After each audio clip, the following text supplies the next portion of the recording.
¿A dónde está papi?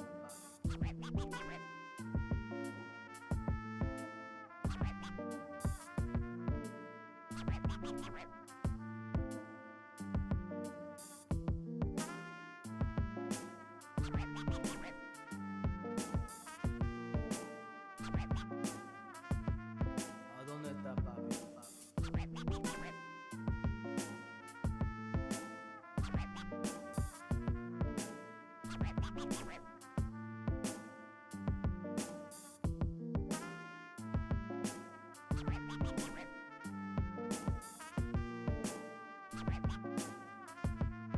¿A dónde está papi?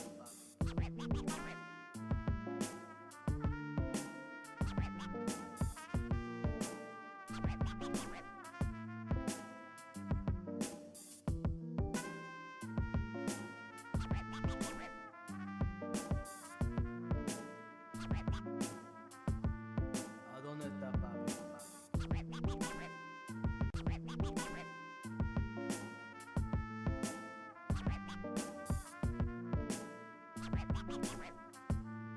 ¿A dónde está papi?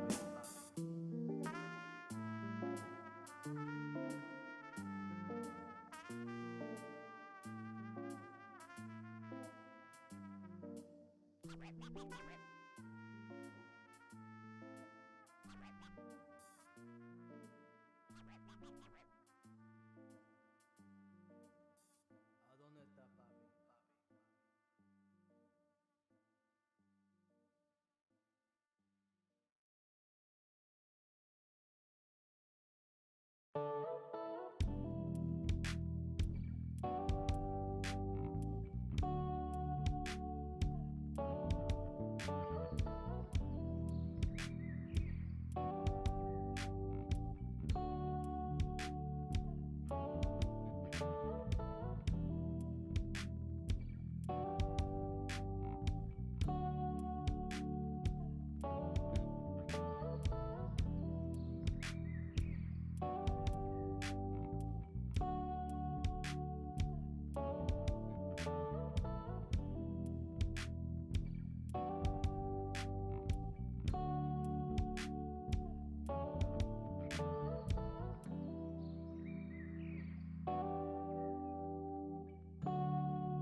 Welcome, welcome, welcome to the Wednesday stream. I hope everyone's having an awesome Wednesday.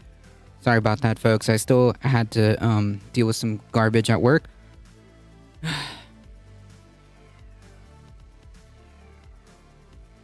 Let's just have a fluffy Wednesday. Then stop saying nonsense.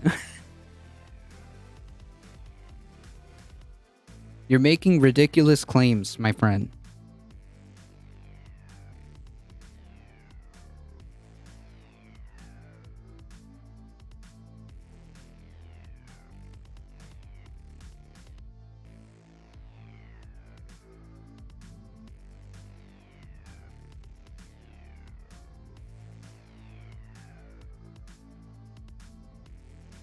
How's it going, Samline the Kind Dragon?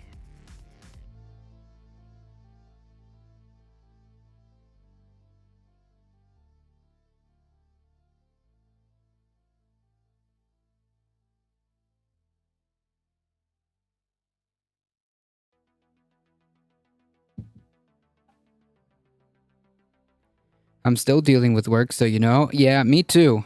Same. Well, I just got off.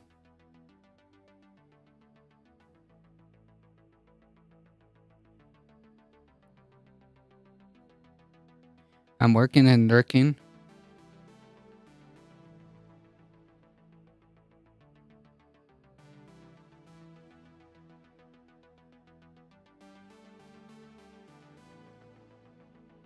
Who are you? No, it's just nonsense. Like the idea that debunking Russell Brand conspiracy theories brings more viewers to him is asinine. That's what I'm disputing.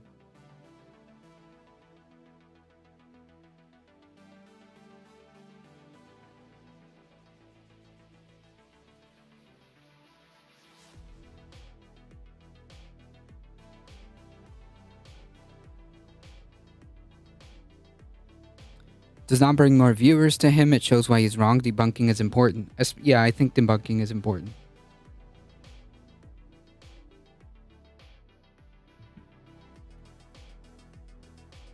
We've got a few things to go through, and well, we'll see how much we can get done.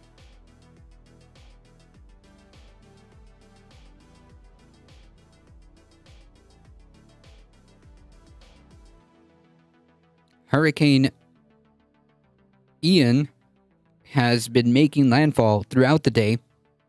Has been making landfall throughout the day on the west side of Florida, and it has caused quite the amount of devastation. It's a pretty massive storm. Not good.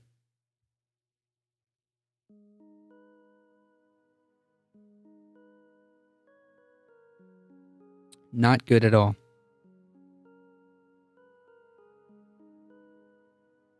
I hear the January 6th committee got postponed. Yeah, I think it's because of this storm.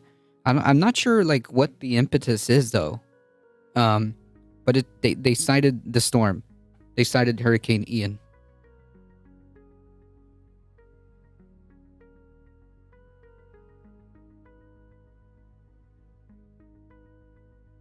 Yeah, I know. We covered that.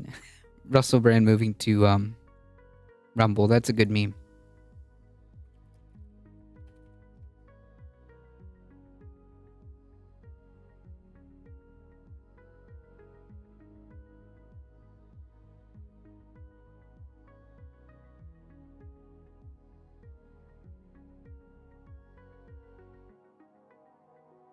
They did not want to compete on news with the storm. Really?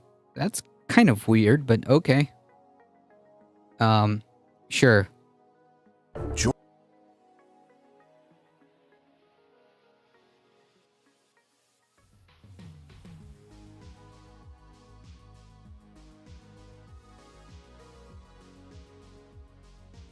I mean, out of all the I don't know.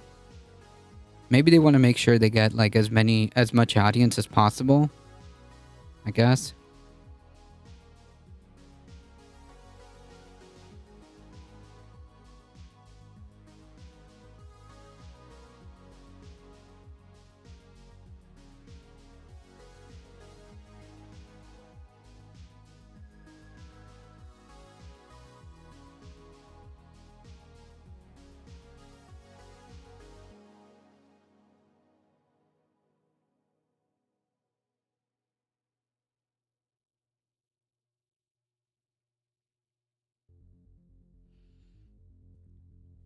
Shoot, I was gonna ask a question, but now I forgot.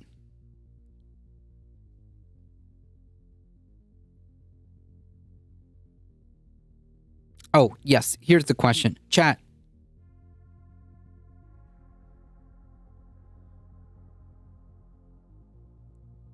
Can somebody explain to me why the heck Jimmy Dore's trending?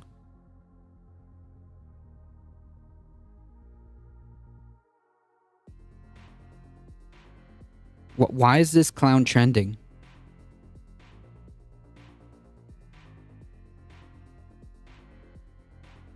Hey, Bub Dragon, how's it going? I can't tell you that. Yeah, I don't know. I just caught like a thing that says trending Jimmy Dore. Why?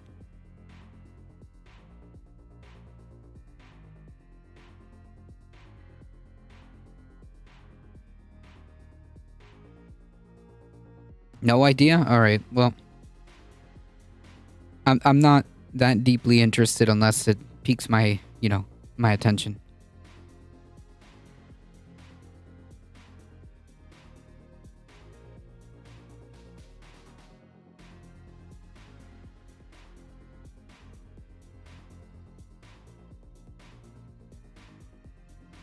Yeah, I'm not planning to go into it. Me neither. I just saw it on trending. That's all. I was just curious.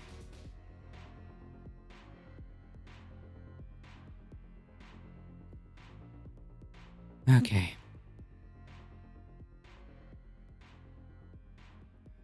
All right, folks. Let's get this started.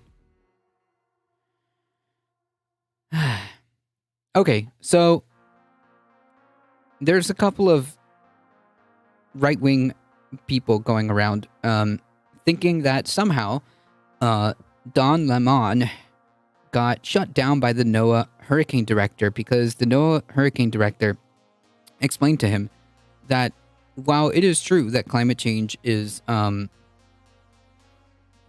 is a factor when we talk about like phenomenons, you can't attribute every single individual incident to climate change.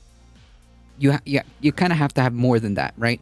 And of course, people are kind of like clowning on Don Lemon for not for this, which is like, I don't want this to get misinterpreted as like, look, climate change isn't that bad. Matt Gaetz is on Twitch. Is he streaming right now? Jimmy Dore is promoting a Nazi and agreeing with Hillary Clinton, and all of a sudden the establishment can make blah blah blah blah blah. Oh my God, really? He's agreeing with Hillary Clinton? Hold on. Wasn't this the same like anti-establishment dude? I thought Jimmy Dore was like supposed to be the anti-establishment dude. I mean, like, listen, the grift doesn't care, okay? If you've got to flip-flop and hold if you have to flip-flop and hold three incompatible positions, then so be it. That's the nature of the grifter. You know you're interested in climate change, please check out the latest hydrogen gas and polar ice melting. Yes, if we've got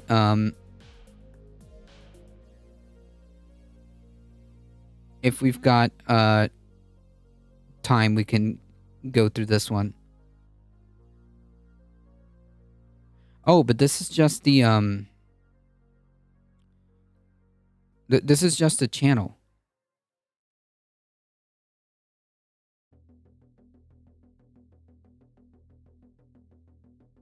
Is it the latest video that you were trying to show me? I started watching right before he left. Money Talks, I guess. Yep. Oh, he's supporting the Italian fascist, the girl boss? Damn. This is what I had to say in response to Hillary Clinton's comments.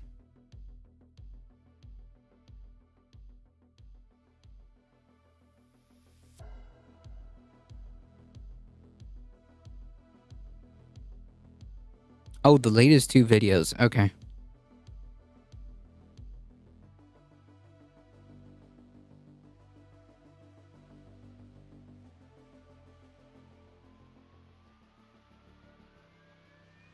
Gaetz isn't on anymore. How many viewers did he have?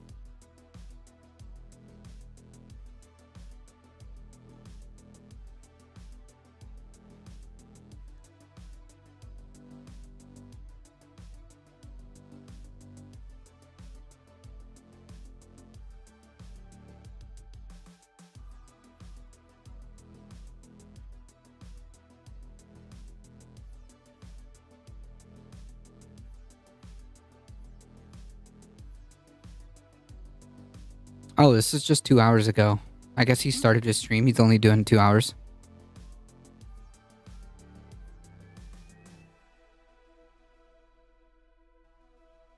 Anywho, I heard his first stream was 6 viewers. Hey, we've got more viewers here.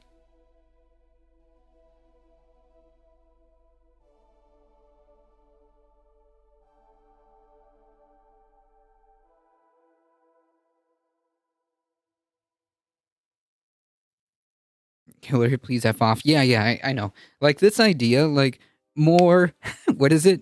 More women fascist. No.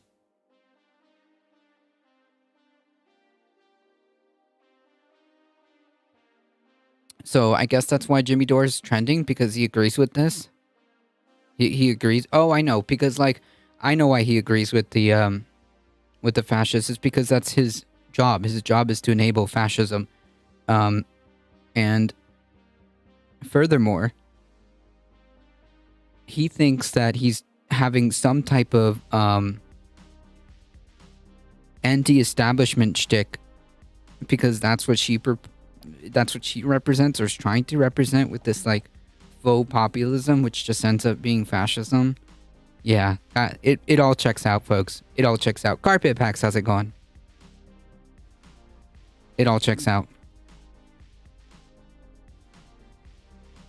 No boss energy greater than girl boss energy. True. Even if said girl boss is a fascist.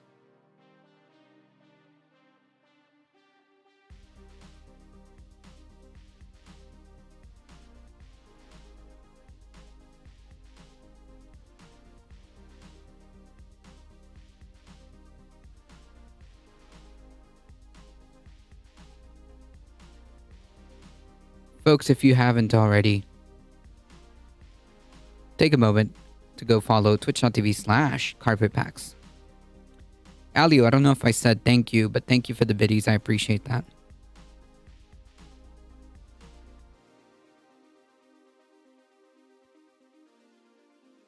All right, so that's my statement on that. If that's what's getting Jimmy Dore trending, Jesus. Anywho, Dore retweeted that video from Russell Brand. No way. Are you for real? Oh man. The one that we covered?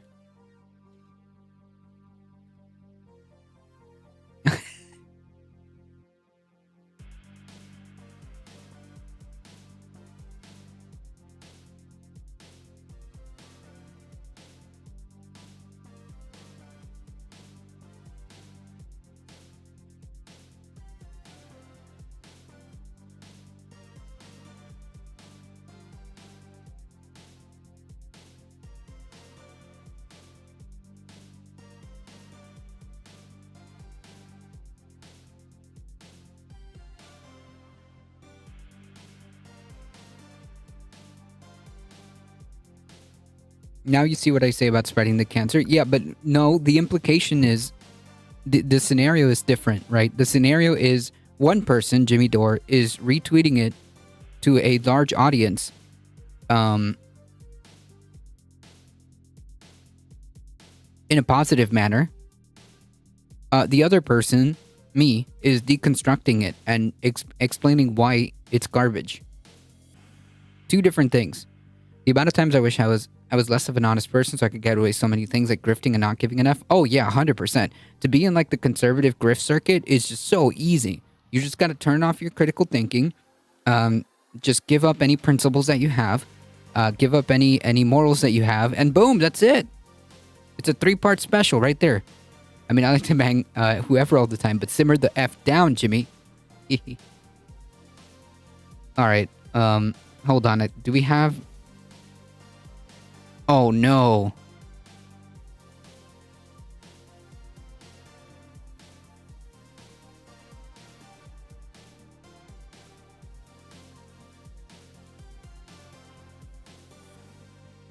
Oh, no. Jimmy.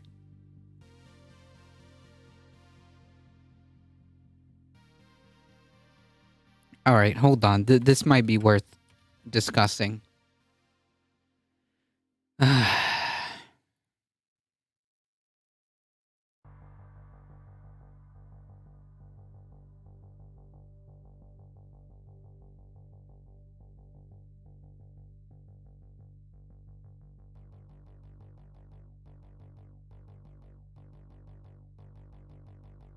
Michael Hauser, how's it going?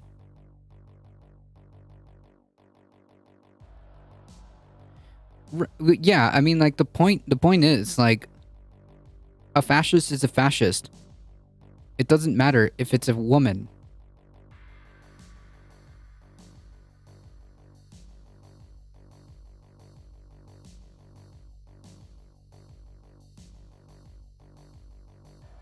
Minister of Italy, eh? And you want to hear? Here's everybody's making a big deal out. Here's her speech, and let's listen. So, you know what I'll do? Because we still You don't speak Italian, but you're I don't able speak Italian, but if Okay. I could really speak it. So I'll do it a little. I'll read it out because there's a lot of people who listen. He's worse. He's worse than a conservative. Okay, he's worse than a conservative because Jimmy Dore is not only is he grifting, but he's doing so in the service of fascism. Okay, at least like if you know you're dealing with a conservative, whatever, you know what garbage values they stand for. This guy paints himself as some type of like moral populist who has some type of anti-establishment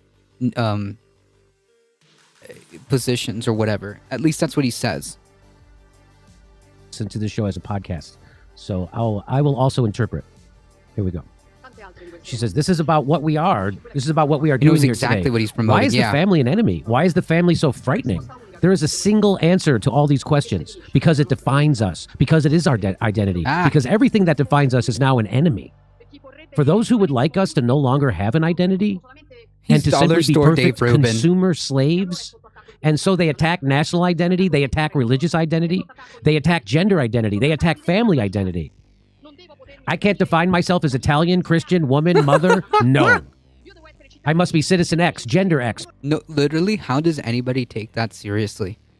Does that even make sense? I can't even identify as a woman. Weapon X, she's Wolverine. Is he about to go turf? No, I think he's just gonna facilitate and call her and call her speech actually left wing. Watch. He's gonna be like, yeah, this is actually an anti-establishment message, and we should be supporting this. That's exactly what he's gonna say.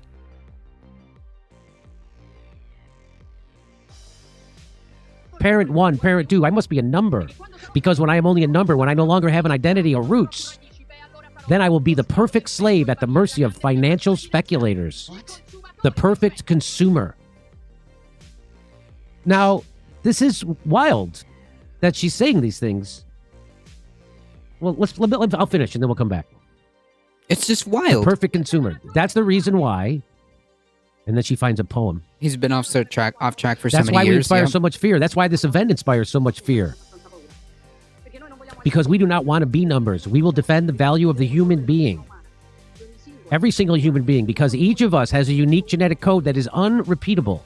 And like it or not, that is sacred. We will defend it. We will defend God, country, and family. Those things that disgust people so much, we will do it to defend our freedom. Because we will never be slaves and simple consumers at the mercy of financial speculators. That is our mission. That is why I came here today. So it sounds like she wants to stand... It can't be. But from that, it sounds like she wants to stand up to the capitalists. She sounds like a communist. That's what she sounds like. But everybody... Yes.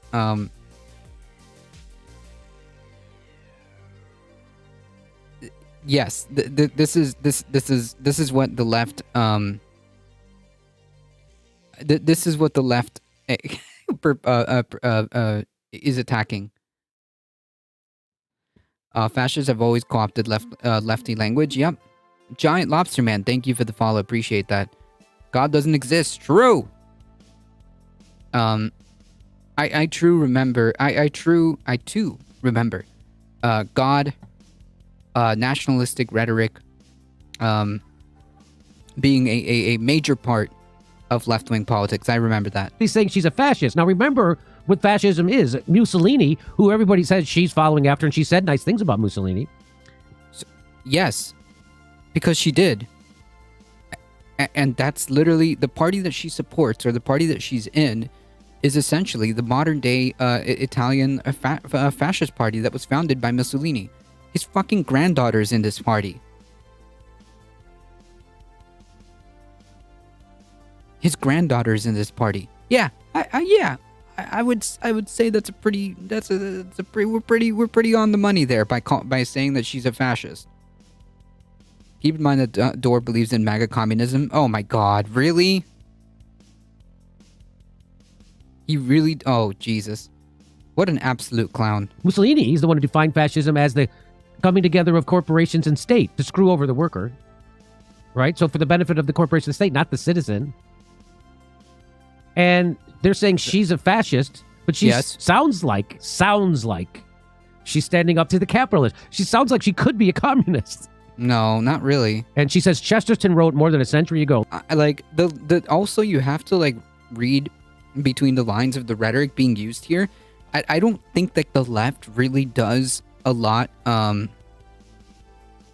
don't think the left does a lot of underlying dog whistles, using things like "we won't be slaves" to financial speculators. That is a dog whistle in my head. To be fair, personally, I heard him espouse MAGA communism, but he was very recently speaking highly of Hinkle and Maupin. Yikes.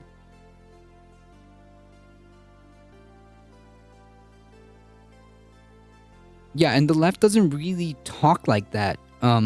Who says things like, we won't be slaves to financial speculators? That's so weird. That's a weird thing to say. Well, listen to this quote. Here she goes. She has to find it.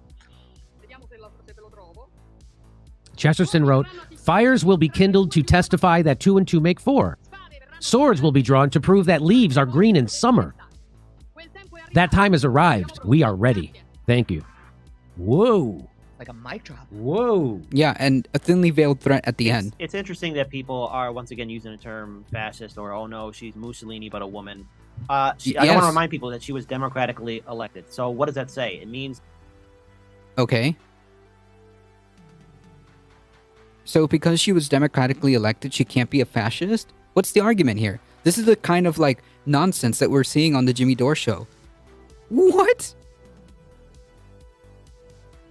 Yeah, that sounds... Exactly. You heard it too, Carpet. That's the first thing that I caught. When I first played the speech, I'm like, damn, the dog whistles, were going off the charts over here. I caught it. So... Right, Trump was elected and Hitler was elected. That's right. He was elected and then placed as chancellor. So what is that? Financial speculators. As if the left really talks like that. In my opinion, or in my experience, from the people that I've heard and the way, generally speaking, left-wing people talk, we don't do that. We don't need to do that. That there is a reaction by the people in Italy towards policies that were imposed upon them in 2021 and in 2020 and in 2021. And I know there's a lot of people on Twitter who are just spazzing out because, oh no, this person who said nice things about Mussolini are in office. I just want to remind them that we've had U.S. presidents commit open genocide, from good old George Washington, Abe Lincoln. Yes, and that's bad, dude. What? What is this? What about it? What is this pivot? Yeah, we can say that these things are bad too. What and what? What are you talking about?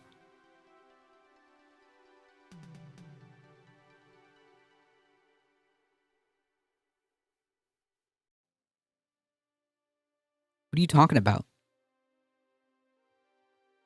Finance capital is a major problem, but these assholes use it as a dog whistle and makes it hard to talk about. Yeah, but we don't have to talk in that way, right? We can talk about the problems with capitalism without doing this, right?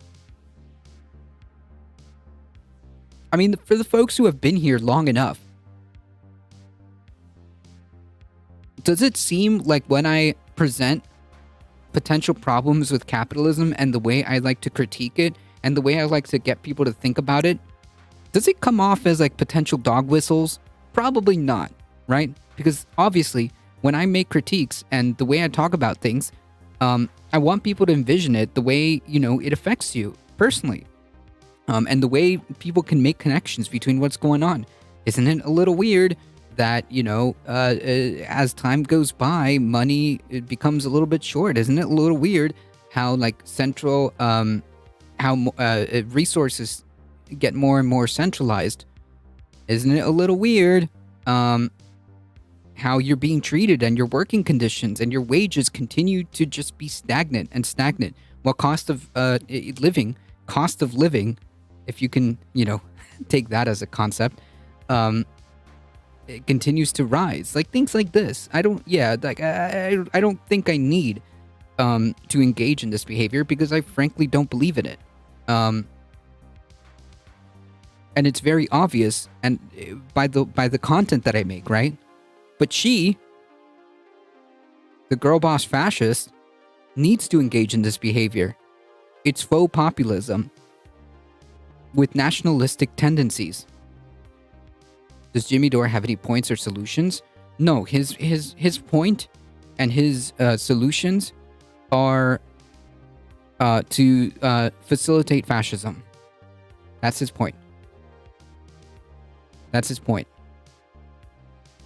And the thing is, never forget the Nuremberg trials, where I forget what U.S. official asked which high-ranking Nazi official, but where did you guys learn this? And the Nazi said, we learned it from you Americans on how you handle the Native Americans. He's just asking questions. That's right. Yeah, and like here we're going off into a whataboutism. Yeah, the U.S. has done some horrible shit, and we can criticize the U.S. for that. But that's not the topic at hand, right? The topic at hand is the problem with the problem with how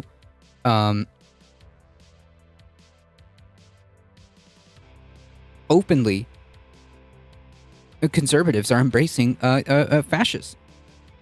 That's the topic. That's the problem, because he's criticizing the people who are having a meltdown on Twitter because she got elected. That's it. That's the problem here. Okay, if you want to talk about like the horrible shit that the U.S. has done, we can talk about that. We can have a conversation about all the horrible shit, all the genocide, and all this other stuff that the U.S. has done. Yeah, we can talk about it. But that's not the topic at hand. Yeah, this is a big yes. And exactly, like, the whole point of this video is to talk about girl boss fasci lady. That's it. Had open fascist and genocide in the United States Yes. long before the term fascism came into existence. What? Fine, yes. This is true. And? You think we conquered the West through a handshake and a high five? There was a genocide Yes. that took place Yes. amongst the Native American We know this. population. And they so- were exterminated. And so she is a back. So she's a lot, this is what people are saying, that she's a backlash. People voted for her just as you pointed out, a backlash to the authoritarian COVID policies.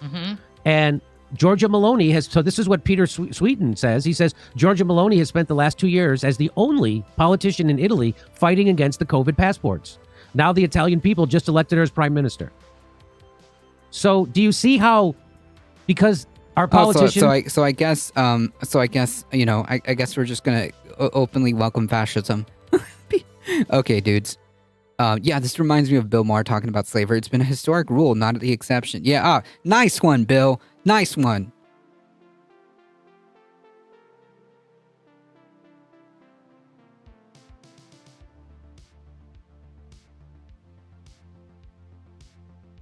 What a gross human being. In America, Democrats have become so right-wing, so authoritarian. Oh, yeah, so... yes. Dude, Democrats, totally. They're exactly the same as fascists. Same thing. That they can make someone like DeSantis look appealing to people who think that he's fighting for civil rights because he's standing up against authoritarian around COVID. But he is an authoritarian. This is a classic bait and switch where this is a classic bait and switch, right? You want to be the one to wield the weapon you're complaining about. It's a victim complex. Surfer McGritty, how's it going? Fascism is just a small move to the right for a well, This GOP, this Republican Party, yes, I would agree with you.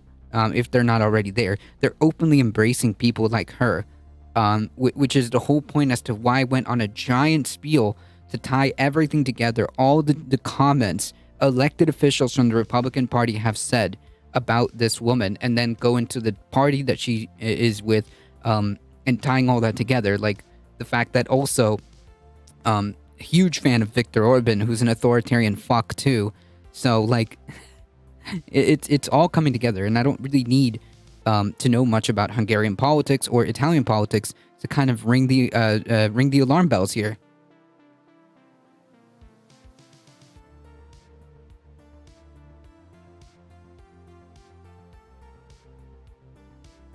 He's only talking about himself. Jimmy's applying this delusion to everyone. Jesus. He's not wrong about the Dems moving right, but that has nothing to do with what's going on in Italy. Yeah, I mean, like, sure, you can say that the Democratic Party is you can say that the Democratic Party is like right wing, or at least more to the right than the lefties. That's for sure. But I wouldn't call them fascist, which is kind of like the implication that Jimmy's trying to do here.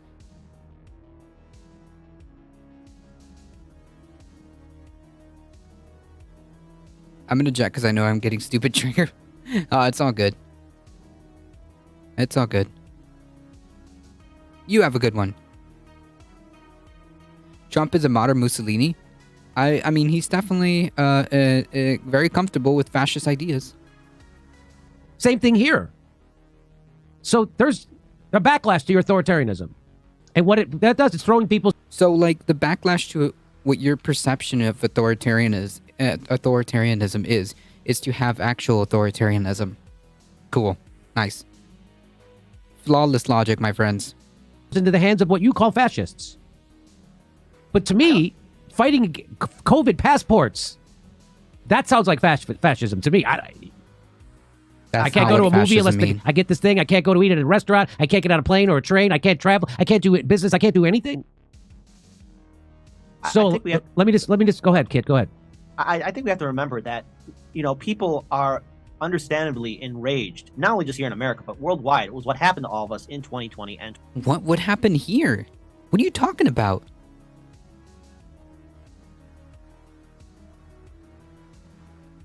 What are you talking about? 2021. We saw no real leadership address the pandemic, this global pandemic that we were all impacted by. And through that, we saw our politicians still live like fat you're cats. good. Live like fat that's cats. right. And you're good, Alio. Hold on, I forgot to do a little shout out.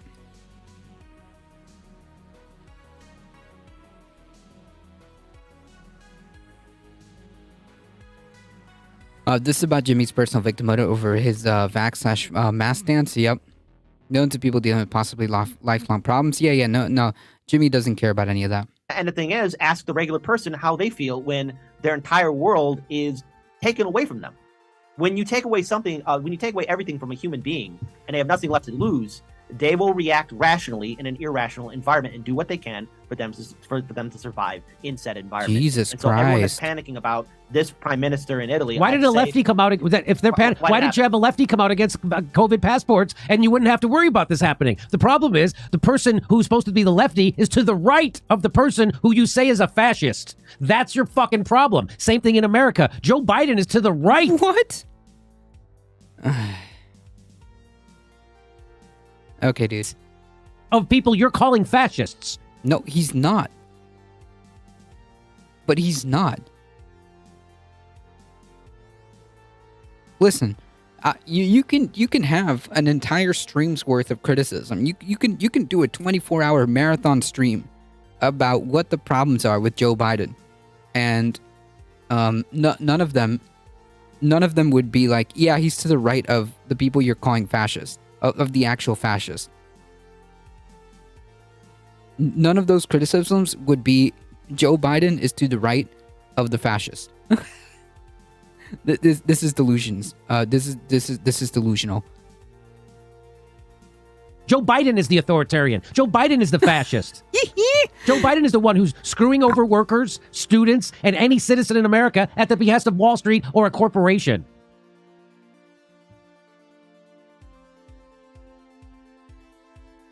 I'm gonna get Giga triggered.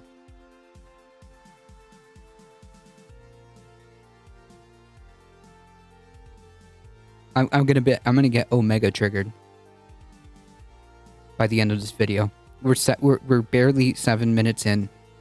So the problem is you don't have a left party anymore. They became. We never did, my dude. What are you talking about?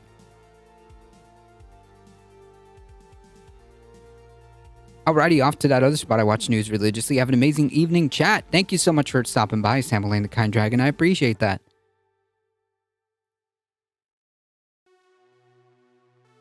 What are you talking about?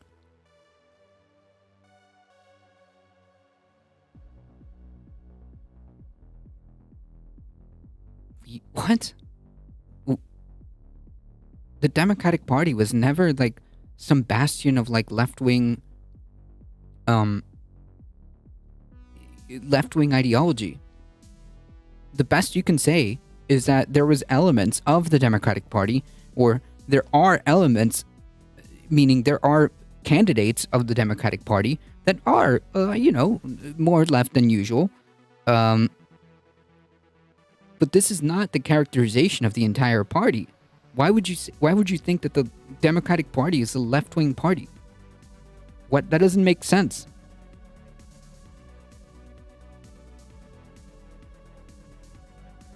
In Jimmy's delusional world, apparently Biden is to the right of the fascists. It doesn't make sense. Right-wingers. Guess what? So here's at the Atlantic, they call it the return of fascism to Italy. Just like that. And then they quote Hillary Clinton. You want to hear who's happy about her being elected? Hillary Clinton. Yeah, that's a bad thing. What? That's a bad thing. I literally criticized her response.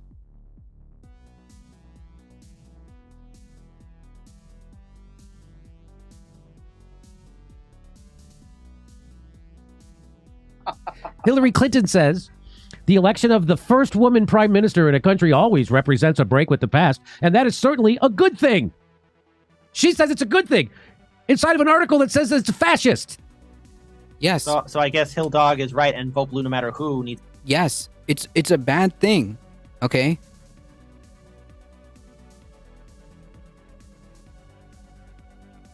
How many women PMs? I think she's the first one. But that's not the point. Hillary Clinton came out saying some really asinine statements, saying, quote, the election of the first woman prime minister in a country always represents a break with the past and certainly is a good thing, to which I said in a sarcastic tone, which I hope is understood as, yes, more women fascists. Because that's the thought process behind that statement. To listen to I'm With Her. There we go. I mean, hey, if Hillary, I'm With Her, saying she's all right, well then, hey, vote blue no matter who, and SJWs and everyone else, calm down. No, that's not, no. May I be talking too fast, but India have women PMs before? Yes, but this is Italy. We're talking about Italy. Down. Just calm down. Hillary gave the gold stamp approval. There you go. Stop panicking. Everyone calm down. That's amazing. Hillary Clinton's on board for her. Yeah, that's not a good thing, my dude. That is not a good thing.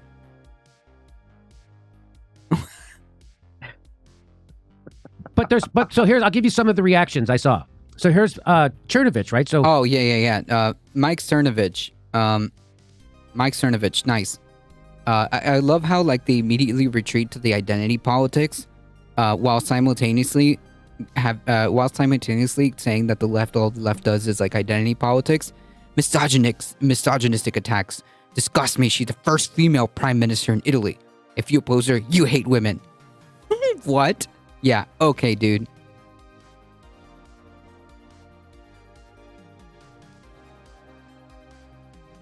And this is a true statement. Like, he completely is serious. Yes, I'm not disputing that there have been women leaders. I'm saying she's the first woman prime minister in Italy. That's all.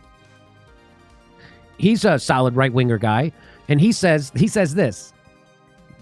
He says misogynistic attacks on Giorgia Meloni disgust me. Now that's ironic because people say that he's a misogynist, right? So that's been the attack. He is, and furthermore, we're not attacking her because she's a woman. We're not attacking her because she's a woman.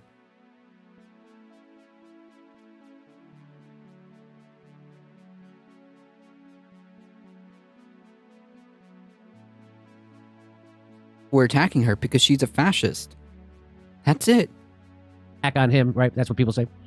So misogynistic attacks on Giorgia Meloni disgust me. She's the first female prime minister of Italy. So he's trolling these people. If you oppose her, you hate women.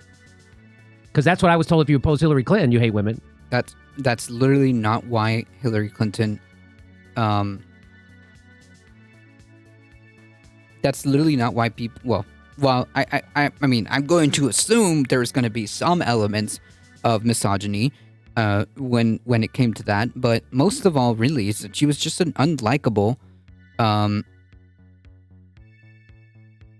She was just an unlikable and bad candidate.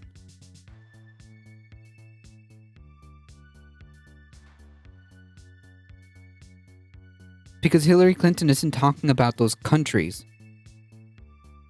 She's talking about that specific country. She's talking about Italy, my friend. Was that supposed to be a joke? I don't know, dude. I don't know. Some conservatives have come out unironically saying like, oh, look at the misogynistic left attacking a woman. Attacking the first like the Iranian mullahs who Italian prime minister, the first woman to be a prime minister in Italy. Like, I've heard that unironically. Who think they have the power to control women. Evil. So he's trolling. He got a lot of action on that.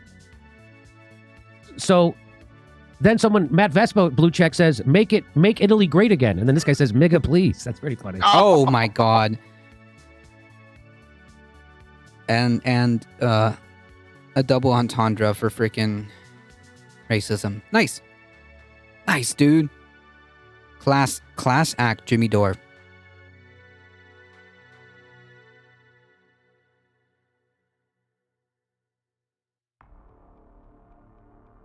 The anti-id poll crowd are the most cynical identity politics folks out there.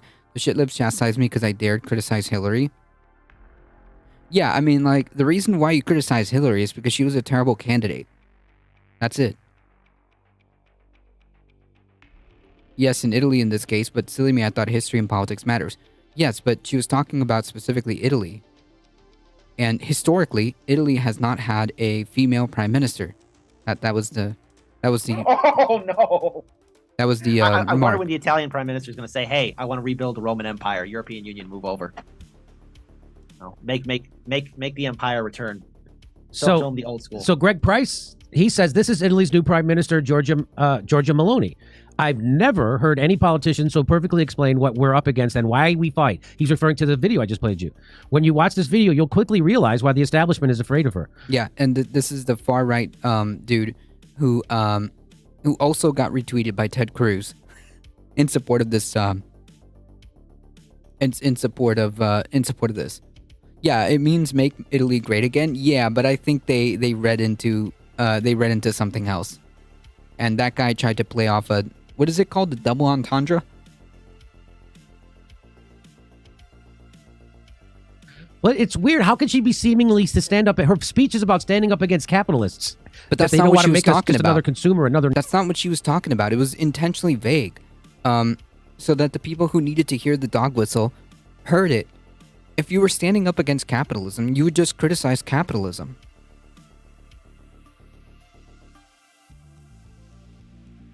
Right? Alio with the 6 biddies, thank you so much. If you were speaking out against capitalism, you would just say,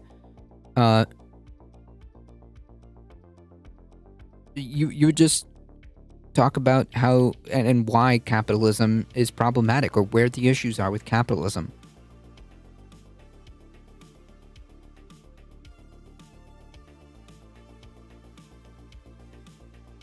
Number. She's against COVID, authoritarian COVID passports. So I don't know. I'm not saying she's not a fascist because everybody's a fascist these days. No. Fascist has a very specific definition. A fascist is a fascist. Not everybody is a fascist.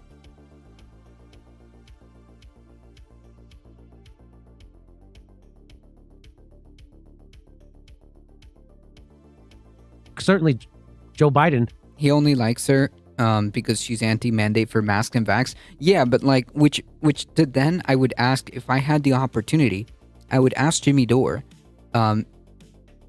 if that's the case, then like, why did you literally like throw away all the alleged progressive values you claim to have, because you didn't like a mandate, like a mask thing, right? A mask or a vax mandate. So you would literally be okay with straight up fascism because of that, which then I would have to question whether or not he actually believed in any progressive values to begin with. That's what I would ask him. It's like, really? That's what it took for you to flip to fascism?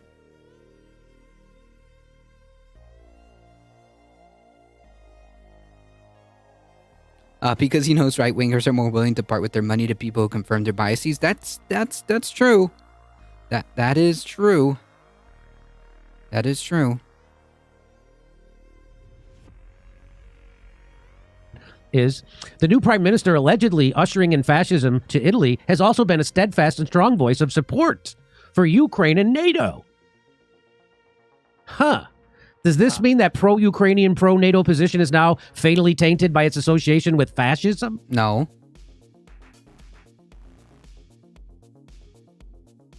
No, these are two separate things. What? Okay. I don't even know what this cartoon means. Do you know what this cartoon means? Does anybody? I don't even know what it means. What I can guess is Italy is. I think it's Barrett. Oh, God, what's his name?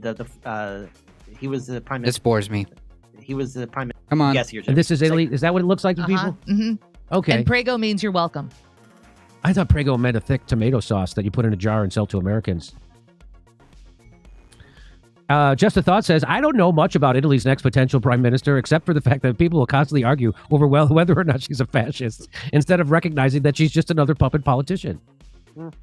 Well, if she did stand up against COVID things, that she did so at that one moment, she stepped away. She's not in lockstep with what was going on. So, but I like that. It's a good tweet. But here, so this is a professor from New York University, NYU, and she's going to tell you about the new prime minister is a fascist.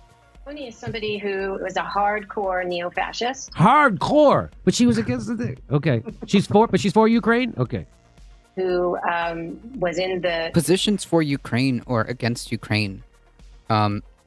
Is not an indication of fascism. Okay, that's not how you define these things. With 15, she joined the party that was founded right after Benito Mussolini's original party was banned in 1945. And this became the fourth largest party, the neo-fascist party called the Italian Social Movement. And she was not only a militant, she became by the 90s the head of its student organization. Oh. And the flame, if you look at the logo of her party called Brothers of Italy today, which was founded in 2000. Why don't they talk about her policies that she's pushing? That's what I want to know about. She's talking about, she wanted to make, well, listen to this. She's talking about what she did when she was 15 and when she became a, what is she pushing now? What are you fucking afraid of? Wait, my dude. The party that she's a part of, she's laying out the historical context for that. I think that is massively important.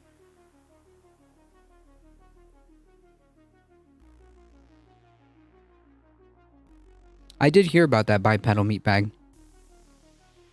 Giorgia Meloni is in favor of women's choice in abortion. Still a fascist. Well, what are you afraid of? They're only holding on to the past because they know it's a good headline story. Yes. Whatever she does now, that's important. Telling me what she's doing That's what I want to know. So listen to what... So if that's the case, then why is she still in that party, my dude? If you're talking about like things like, oh, that's in the past. Dude, she's still in the same party, my guy. My brother in Christ. She is in the same party. in the same far-right party that was essentially Mussolini's party reformed after it got banned. And now, the year of our Lord, in 2022, she is still a member, an active member of that party. Yeah, that's hella relevant. Right. She's not a fascist. She's just a member of a fascist party. Talks about ultra-nationalistic rhetoric. It sprinkles in some dog whistles, and yeah, but not a fascist. She's saying about this flag. Watch this. Of her party called Brothers of Italy today, which was founded in 2012. She insisted on keeping a tricolor flame in the logo. And that is the flame, that's the symbol of the original neo-fascist party. And over the years, many people have told her to get rid of that flame, but she won't.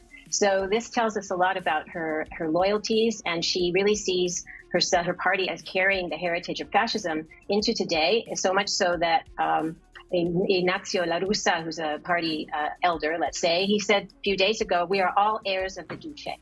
Let me go to a clip. Yeah. And she's not only the president, but she's one of the founders of this too. Ideology, national conservatism, right-wing populism. What does that sound like to you? Chat.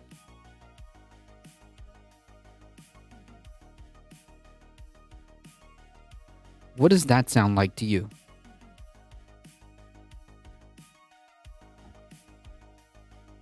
Did she say that, or is she just saying, "Oh, this is what somebody else said," or hearsay from so and so?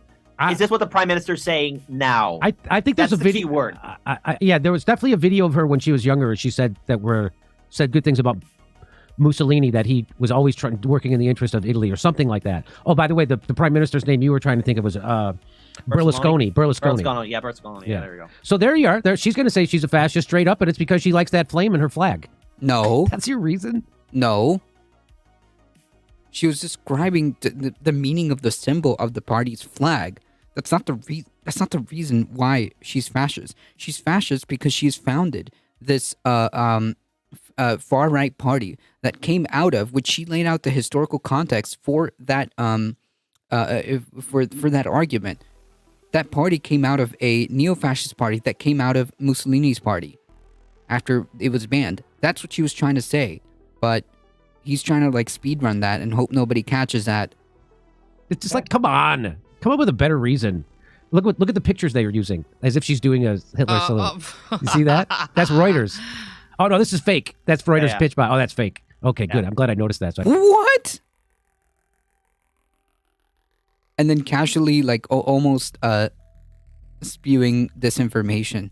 Jesus Christ! Almost falling for a fake account. What an absolute clown, dude. How and he put it up there too. As if that was like some kind of gotcha. As if he was lining up some kind of gotcha.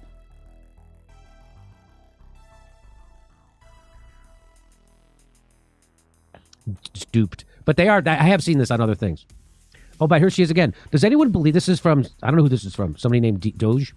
Does anyone believe the media's portrayal of Italy's new prime minister, Giorgia Meloni, as hard right? To the media, anything right of woke liberalism is far right. No, not true.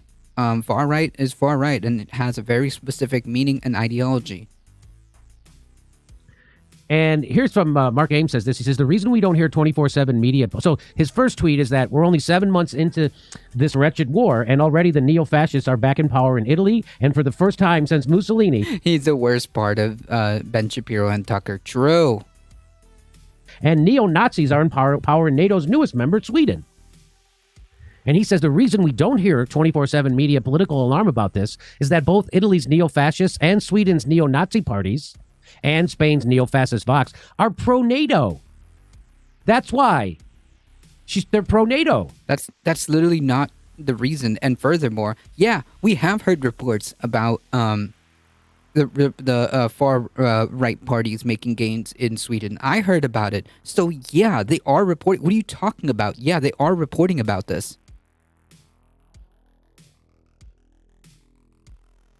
They absolutely are reporting about this. I heard about it. They're pro-Ukraine and anti-Russia. Our ruling classes have their priorities. Stopping all fascism isn't one of them. But again, this idea that she's more I mean, I wish people... will, of course, be following this. Well, They say she's anti-immigrant, she's anti-LGBTQ, stuff like that. Well, But to me, that's just a regular right-winger and sometimes a left-winger in the United States being anti-immigrant. What?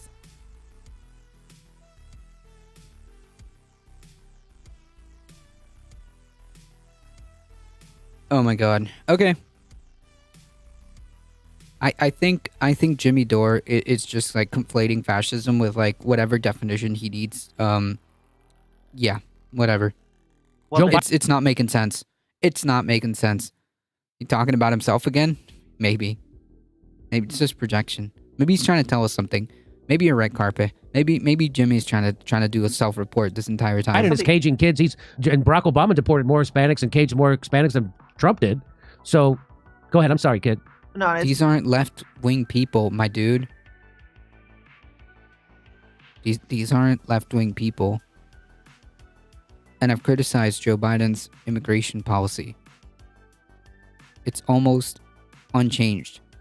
Save a couple of things, okay? Save a handful of policy changes. The vast majority of our immigration systems and immigration policy has been relatively untouched. There has been some lowercase w that he's done, but for the most part, the immigration policies in the United States have mostly been kept the same. It's all good. So here's the thing: we have to remember the days before she was elected into office. Look what's happening in Europe and even here in America: rising inflation, That's right. gas and food. So it's Rising inflation is happening all over the world. You just pointed that out. What? And yeah, we know. not only just, oh no, she said some nice things about Mussolini, right? But let's look at the economic environment in Italy. What are the people going through? High gas prices, heating, food. Yes, all of this is because of inflation, because capitalism. Here we go. Do you see how like now I can come in and be like, yeah, because capitalism has decided that this is the way they're going to run things, and our supply chains are all effed across the planet because a pandemic is all it took to bring capitalism to its knees.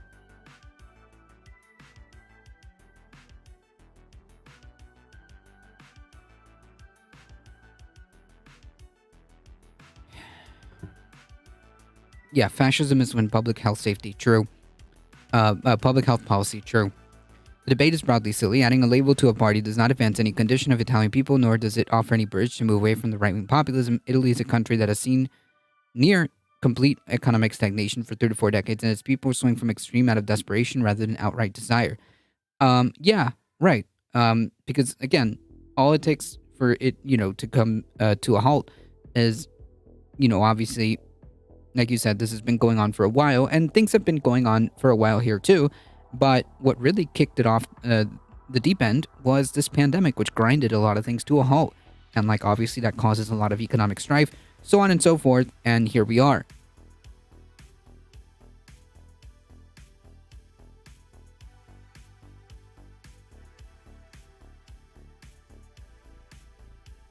Do you see how I don't really need to use any type of,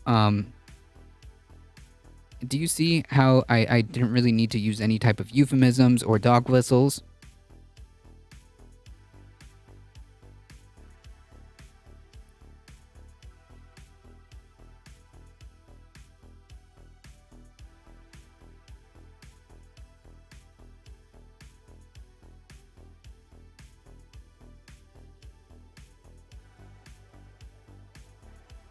No, it's not just about and just to touch up on that point, it's not just about the fighting over the label. It's the dishonesty. Really that gets me, James Snapper. It's the dishonesty. It's the intentional attempt. Wow, does that even make sense? Did that even make sense? It's the intention of softening up these extreme ideas to people, and to soften the idea of it's all right. It's all right. There are many mainstream GOP politicians that are completely comfortable with this. It's all right. Listen, all these these crazy lefties are out here calling everybody a fascist. You shouldn't listen to them. Wolf Glenn with a tier 1 sub. Thank you so much. 2 months. Appreciate that.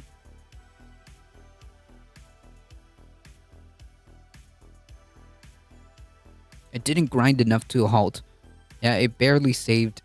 I wouldn't say it barely saved itself, but it wasn't enough for people to be like, all right, we're done. Buying medicine. It was close, though. It was close. And so much more. And right now, with Russia shutting off that pipeline into Europe, I mean, people's lives are going to be severely impacted this winter.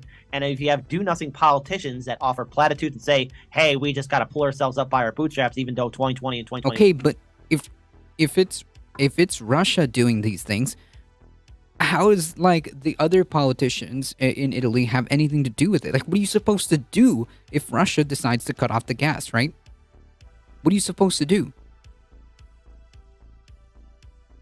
Ideally, you would get yourself together and start putting plans to move to more renewable sources and stop depending on natural gas and stop depending on fossil fuels. But that's not a good reason to go to fascism. That's not a good reason to just, like, yeet everything else and be like, yep, fascism it is. Fascism it is. That's the answer we're going to look to. The one where BS years that we abandon you, people will react and go for something different. You said it yourself in 2016. Do you think people voted for Trump because their lives are great? No. People didn't elect Trump because they were so happy. No, people wanted something different. Now, Bernie Sanders choosing to be the cut, not once but twice in 2016 and 2020, he chose to drop the ball. Trump, he at least rallied his base. Yes. Classic. It's Bernie's fault, folks. Sorry. And fought for his election in 2016 in the primary and in the 2020 general election and 2016 general election. Whoa. Oof. Little Freudian slip there.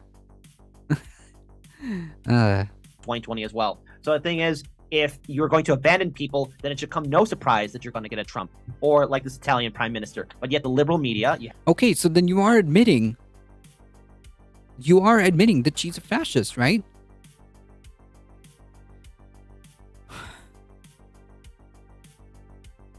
Oh my god.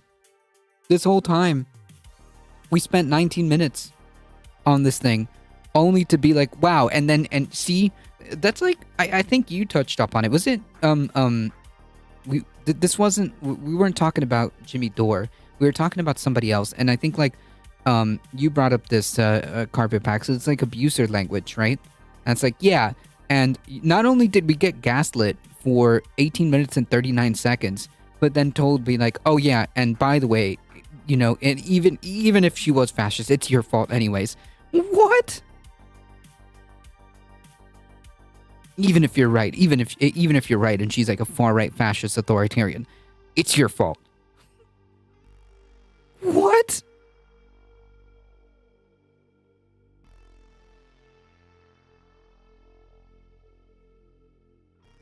So then you're admitting it. Right here.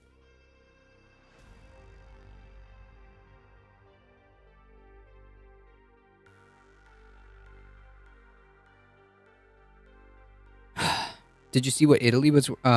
Yeah, it had it coming. Right. What? This is literally that language. This is the exact same language. It's like, yeah, you know what? So what if you're right? And even if you were right, which you're not, but even if you were right, it's your fault anyways. Have so many people who are stuck in their bubble, not paying attention to politics, are then automatically shocked that this happens. You create an irrational environment, people will want to survive, and they'll go with somebody who will say, I will make your life better. You'll be protected under me. How much was Italy drinking? Going long before the United States was ever founded. Virginia Beach, Richmond, Arlington. No. Show on your own time. All right, so this is why Jimmy Dore was trending. I really didn't want to deep dive into this, and here we go. Yeah, look what you made fascism do. As like the camps start to pop up. Yeah, nice. Thanks, Jimmy Dore. I really did not want to go into this, but here we are. Ugh.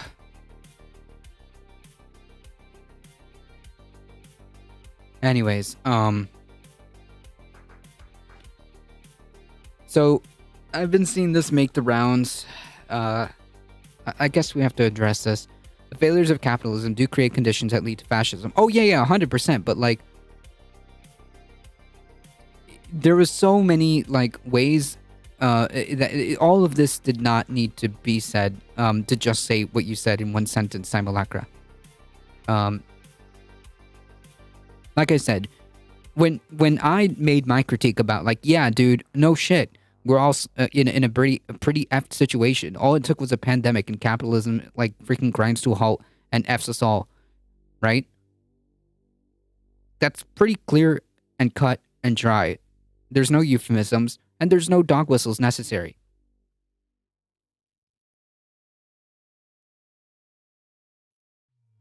If we have time, we can do that at the end, Alio. Can you tell us what this is and what effect climate change has on this phenomenon? Well, we can come back. And keep in mind that like Don Lemon is also not a climate scientist. But let's just address this really quickly because this triggers me so much. Talk about climate change at a later time. I want to focus on the here and now. We think the rapid intensification is probably almost done. There could be a little bit more intensification as it's still over the warm waters of the eastern Gulf of Mexico, but I don't think we're going to get any more rapid intensification. If you look here, you can actually see, pretty interesting for your viewers, you can actually see a second eye wall forming around the inner eye wall, and that's basically the second eye wall has overtaken the original eye wall, and that should arrest development. So listen, I'm just trying to get that. You said you want to talk about climate change, but what effect does climate change have on this phenomenon that is happening now? Because it seems these storms are intensifying. That's the question. I don't think right, but like, oh god. So climate change, we know, will produce the conditions that will create more intense storms because obviously as the ocean temperatures warm, these storms are going to intensify. Now, can you attribute every single individual storm and like link it to climate change? I don't know, but can you say like as a trend of where these things are going? Yeah, you can say climate change is going to have this effect because obviously as the oceans warm, these storms are going to be more intense. I think you can link climate change to any one event. Okay. On the whole, right? And he's explaining. He's the NOAA guy is 100% correct. Like you can't just on the whim, without obvious studies or whatnot. You can't just say like this specific event is linked to climate change. But the trends are blah blah. Like I don't know. And then people think that this is some kind of gotcha or dunk. On the cumulative, climate change may be making storms worse. Right, like he literally just said what I said. He literally just said what I said. But to link it to any one event, I would caution against that. Okay, well, listen, I grew up there, and these storms are intensifying. Something is causing them to intensify. Yes, that he never said they didn't. He never said that climate change isn't possibly a reason as to why these storms are intensifying. In fact, he just says that we can see that, like, possibly there's a trend here because obviously warm water is going to create more intense storms. Yes, we know this. And in fact, the IPCC report stated as such. That's not the issue. The issue is that, like, I guess Don Lemon is not a fucking climate scientist, so he's not grasping this concept, and it does a little bit of disservice because, like, it's about, especially when it comes to climate and the way the earth systems work, it's about trends and where things are going in a general direction, right? That's what we've been trying to make people understand. Alio with a tier 1 sub, with a gifted tier 1 sub. Thank you. I appreciate that. Intensify. So this storm is it's a massive one. Its effects are also being felt in the southern part of Florida. Yes. What about the areas that may not be taking a direct hit or experiencing the storm surge like on the West Coast? How much will the rest of the state be impacted? Yeah, that's actually a good question because we flip out to this other graphic. Marx is rolling in his grave, yelling, "I told you so." True. You can see this orange area is the size. So if you think about how big the wind field is, and you can just see how big that wind field is relative to traditional hurricanes. And as that moves up and over the Florida Peninsula into the southeast United States, you can see this big area, blue area of tropical storm warnings. So it's really going to be a big event for not just... Yeah, so people are roasting like Don Lemon and then like using that as a way to be like, heh, you see, it's not a big deal. You just think that climate change is everywhere and everything. Can you tell us what no, this dude. is and what if? No, dude. Don Lemon is not a climate scientist, and like, nor should people think that like this is some kind of dunk, right? I keep seeing these things make the rounds, and it's like incredibly triggering. This is amazing. Don Lemon tries to blame Hurricane Ian on climate change. Noah's hurricane director shuts him down. No, he explains to him how this works. That's it. I'm just trying to help. Well, I appreciate that, my friend. As a final point from before, I think certainly people have to be a bit careful in broadly comparing to the US to the European nations, because although there are parallels in economic grievances, other drivers of populism and polarization are different. Oh, yeah, I think so. I think the reasonings might be different. Yeah, I think the reasonings might be different. I don't know. I do see a lot of, similar themes. I do see a lot of similar themes and a lot of like central rallying cries, I guess, especially with like the far right extremism seems to be like moving in lockstep with like certain core talking points, if you want to call them. But like, yeah, I could understand that point of view. I was just making the point that like all these like GOP conservatives and Republicans who are like fawning over this fascist is a massive problem, and I think it should be ringing all the alarm bells. That was my point. It's the same reason as to like why the adulation for people like Viktor Orban in the Republican Party is quite alarming. That was my point. That's all.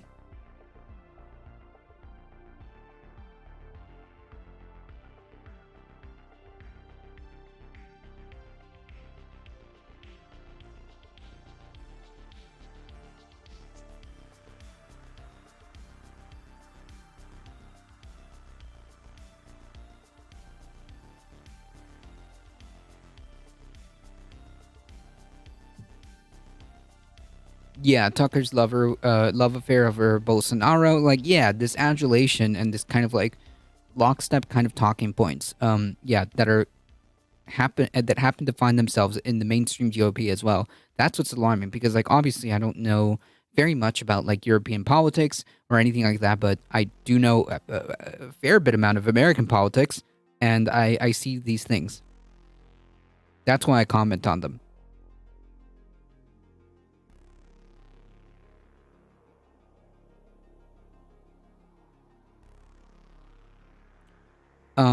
Let's see.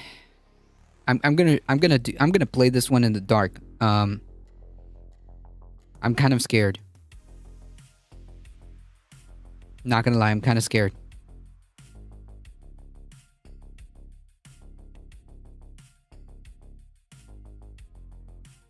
Spread it forward. How's it going? Incel strike again. Yes.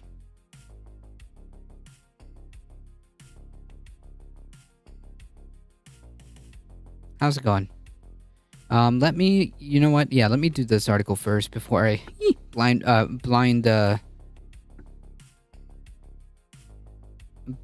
shot this one. Self-proclaimed incel charged with pepper spraying women in Southern California hate attacks. A 25-year-old man has been charged with pepper spraying women in hate attacks in Southern California. Dude faces multiple charges, including assault and illegal use of tear gas with enhancements for using a deadly weapon and hate crimes. Prosecutors said this dude posted videos of himself spraying and harassing women online and declaring himself a so-called incel, a member of an online community of men who call themselves involuntary celibate and express rage against women. Yeah, that's one way of putting it. This dude was suspected of confronting females outside bars, female victims outside bars of Costa Mesa, and assaulting several people in attacks between November of 21 and this year. Jesus Christ.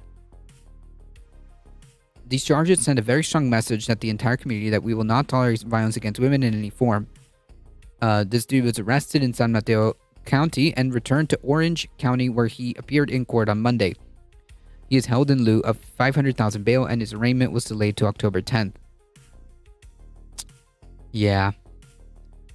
I would I would make a wager that this is essentially a result of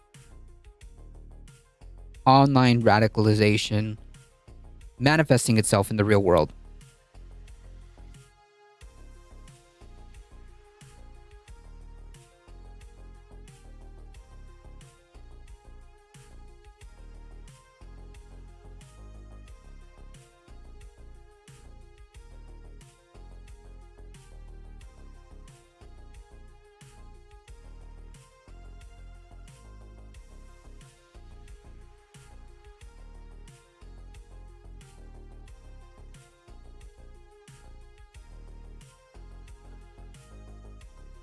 Europe right now is experiencing a very distinct change in demographics, a very rapid influx of people who have different cultures and languages and religions, many of them coming from places of deep trauma and harm. That integration is inevitably going to cause social strain, which leads to political backlash, and this is even seen in a more progressive state like, say, Sweden, now Norway, who offer lots of help to refugees, yet integration remains patchy. Trust definitely takes a hit. Yeah, I mean, like,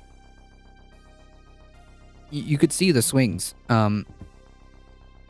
I'm just saying, I could also see how the adulation of some of these like more extreme elements of the far right in Europe also decide to make themselves at home here.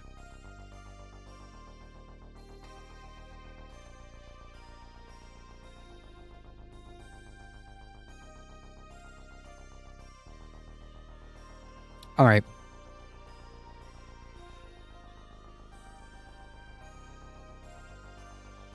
Let's do this. A few years ago, as part of a wide survey, Swedes quite substantially believed that the integration part was at least unsuccessful. They believed that immigration was resulting in higher crime, increased burdens, and blah, blah, blah. Yeah, was there ever any, like, I guess, correlation to any of these thought processes? We're going to do it from the hip, folks. I'm kind of scared. The title of this video is Don't Let the Left Raise Your Children, folks.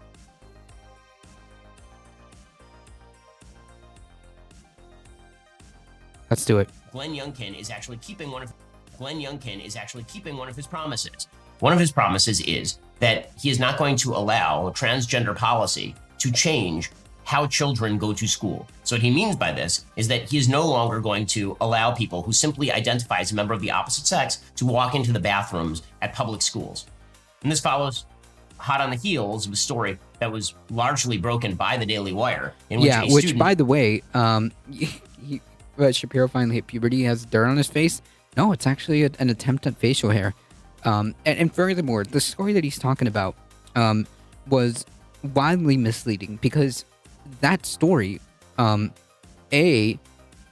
policies that he supposedly criticized weren't even in place, and B, the issue here is not that the person identified as trans or not. The issue here is obviously the rape. That's the issue here. The sexual assault. What was the problem in that story? Not the fact that that the person identified one way or another, which I don't even know if that ended up being true. Can somebody like correct me on that story? Man, I forget the exact details.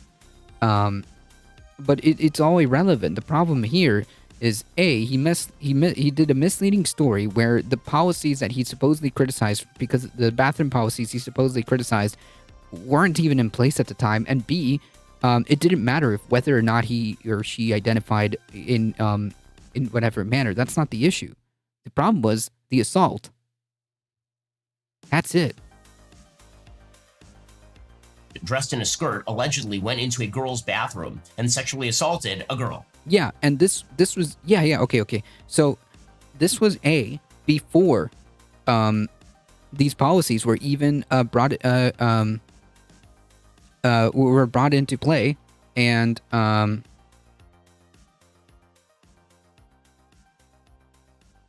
B,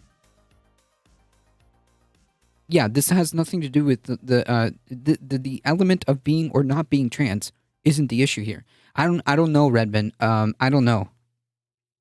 I don't know if it ended up being consensual or not. If so, then he's even more horrible for lying about that part. But I thought it was a case of assault, if I'm thinking correctly. The one that he's describing. But yeah, it has nothing to do with whether the kid was trans or not. Even if we take at face value, I think this story was blown up. It needs research. Yeah, I think even if it's true that, an assault took place, the problem is the assault, right? The fact that whether the kid was trans or not is a non-issue, because like assault is assault, right? Like that's the issue. It's not the trans part. And so, and then was told by the school board in Loudoun County that this sort of stuff never happens. If you have transgender bathrooms, it really is no problem whatsoever. And again, like this whole bathroom thing, like, and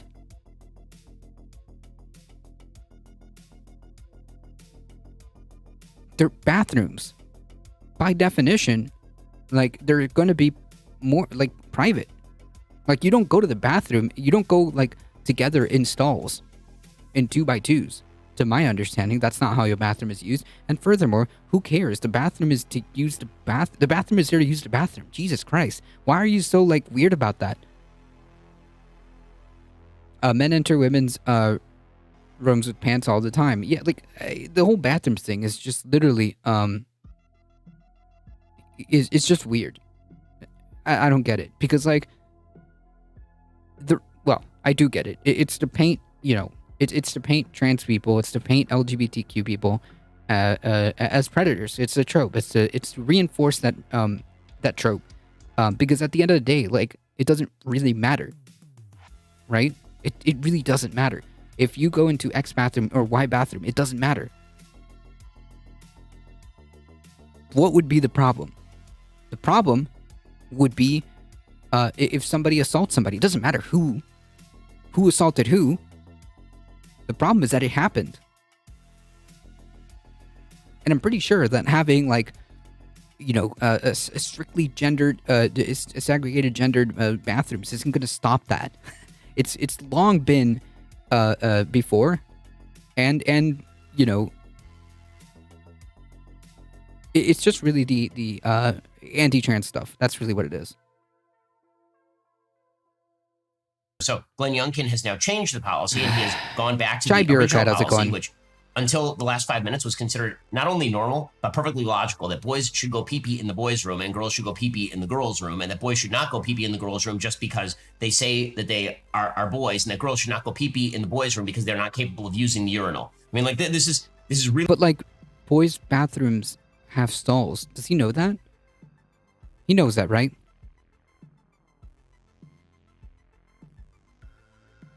Okay. Hold on. So the title of this video is "Don't let the left raise your children." Okay, we're 58 seconds in, and we still don't know why the left shouldn't raise the children. Difficult stuff, but apparently it's now driving outsized outrage. So, according to BuzzFeed News, students at almost 100 schools in Virginia on Tuesday participated in walkouts to protest a proposed policy put forward by Republican Governor Glenn Youngkin that would heavily restrict the rights of transgender students. Yeah, like the issue is like, the issue isn't the whole like bathroom thing, because like, again, to me that's a non-issue. All right, you're going to the bathroom. Jesus Christ, why are you so weird about that? Anyways, yeah, the goal is to continue that trope that, trans LGBTQ people are like predators and whatnot, so you got to keep them, like, I don't know, it's just to create that antagonism, and he's doing it on purpose, because really there's no logical, it doesn't make any sense, right? It doesn't make any sense, dude, unless you're like really weird about bathrooms. Baby Simulacra is correct. It's because of all the memories of the swirlies. Is that what this is about? Maybe. And how about the rights of girls not to be in a bathroom with a teenage boy? That seems like a pretty big right, but apparently no right to privacy for girls who actually would like to, go to the bathroom in peace, have a teenage boy in there saying he's a girl. No. But if you didn't even notice, what's the issue? What? And why is it just girls? I would like to go in the bathroom and pee in peace, but my peace will not be disturbed if somebody else comes into the stall next to me if I have no idea who they are. Nor do I care. Like, I'm not literally, like, peeking over the next stall or, like, opening the next door, the stall to the next door and being like, hey, listen. Excuse me. Hey. I need to make sure that there are only boys in this bathroom. What? That's so weird, Ben. Why are you this weird? They have no rights. It's only this particular set of people who apparently has rights. Under the new policy, parents would be given the decision-making power about whether their child expresses a gender that differs with their child's sex while at school and what pronouns they're... What?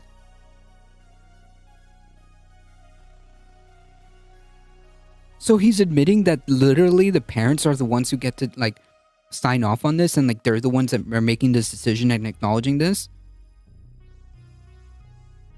But simultaneously are like, yeah, your parents should have the right to choose. Well, here it is. There it is. Their child uses at school because this is the other part of the policy. There it is. You are fun. There it is.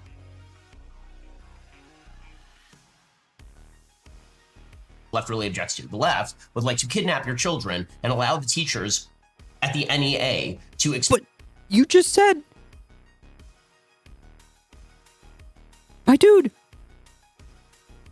My brother in Christ. In literally the last breath that you just took, you just said that parents are the ones who are being like, yeah, okay, this is fine. My child, my child identifies as a guy, or my child identifies as a girl, or and whatnot. Like, yeah, this is cool, and they sign off on this. This is the parents making a choice, dude. So what do you want? Which one is it, dude? What do you want?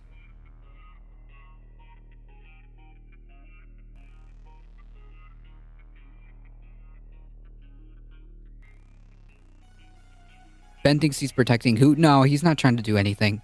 He's not protecting anybody.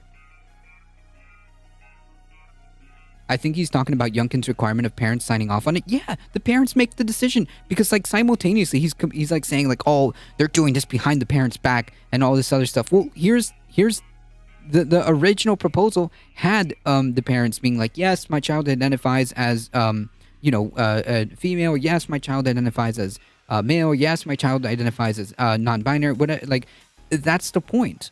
And now he's complaining about this. You just kind of casually skip by that. Wait, let me rewind that for a second. Really objects to. The left would like to kidnap your children, pronouns their child uses at school. Under the new policy, parents would be given the decision-making power about whether their child expresses a gender that differs with their child's sex while at school and what pronouns their child uses at school, because this is the other part of the policy the left really objects to. The left would like to kidnap your children and allow the teachers at the NEA to explain to your kids that they actually are a member of the opposite sex, to socially transition them at school and to never tell you. This is the left's actual position. Okay, this is the position of people who... Wait, but also, like, yeah, sure, the parents have the power now to be like, okay, we're recognizing that my child is, expressing themselves in this manner, but also, what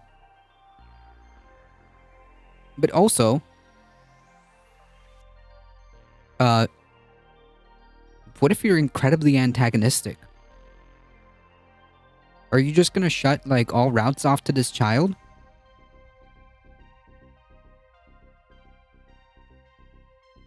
What if the parents are incredibly antagonistic and unsupportive? What do you do then? You just leave the child hanging high and dry? You just leave the child hanging high and dry. Well, of course, that's what, you would want.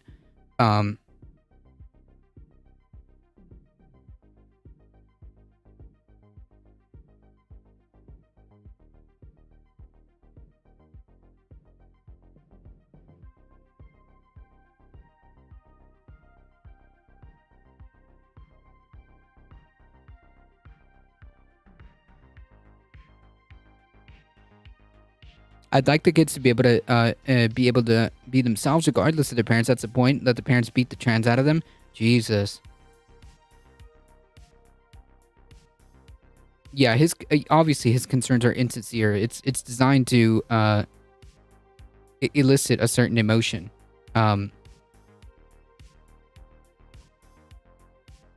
Again, I don't knock on any stall. Checking to make sure that I'm the only, only boys are in this stall. Like, that's kind of weird, dude. Who does that? Who are opposing Youngkin's policy. Because all Youngkin's policy says is that if a kid comes to school and says, I'm Bob, but I'd like to be called Jill, that you have to call the parents and tell them. Apparently, this is very bad according to the left. You should socially transition them at school. But that's not necessarily even that's like a straw man. Because, like, okay, maybe this child comes up to you as a teacher, and, obviously as a teacher, you have, you spend a lot of time with these kids, and you're a role model. And generally, a lot of these kids look up to you. And there could be circumstances where a child feels more trusting to a teacher to confide in certain information, or maybe to look for an answer. Because maybe the parents are, well, not supportive. And then what?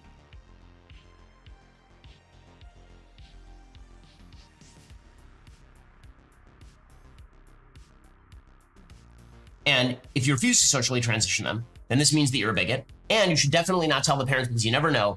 Bob might go home and mom and dad might take out the belt. So, well, Jesus Christ. Okay. I mean, you're just saying it, but okay. The teachers are your real parents. Randy Weingarten. That's literally not what anybody's saying. But there are circumstances where a child might feel the need to confide in a teacher because the parents they don't feel like they can confide in their parents. So then what are you supposed to do? And there might be reasons why that child would not want to confide in their parents. Is really your parent. Horrific, childless Randy Weingarten, who again is. Her relationship to children over the past couple of years has been to simply prevent them from going to school and wreck their lives and force them to wear masks at 2 years old. She should be in charge of your children. That is the person who matters most. That's a straw man. Or I don't know what he's talking about, but that's a ridiculous straw man. Of all. The proposal says that a student's legal name and sex cannot be changed without an official legal document or court order, which makes a lot of sense. Right? You can't just come in and tell the teachers one day that you wish to be called Jim and your new name will be Trans Dinosaur, and they just start calling you that stuff. Instead, you actually have to go through a legal process to change your name, like you would in a normal country. It's a name, dude. It's a name.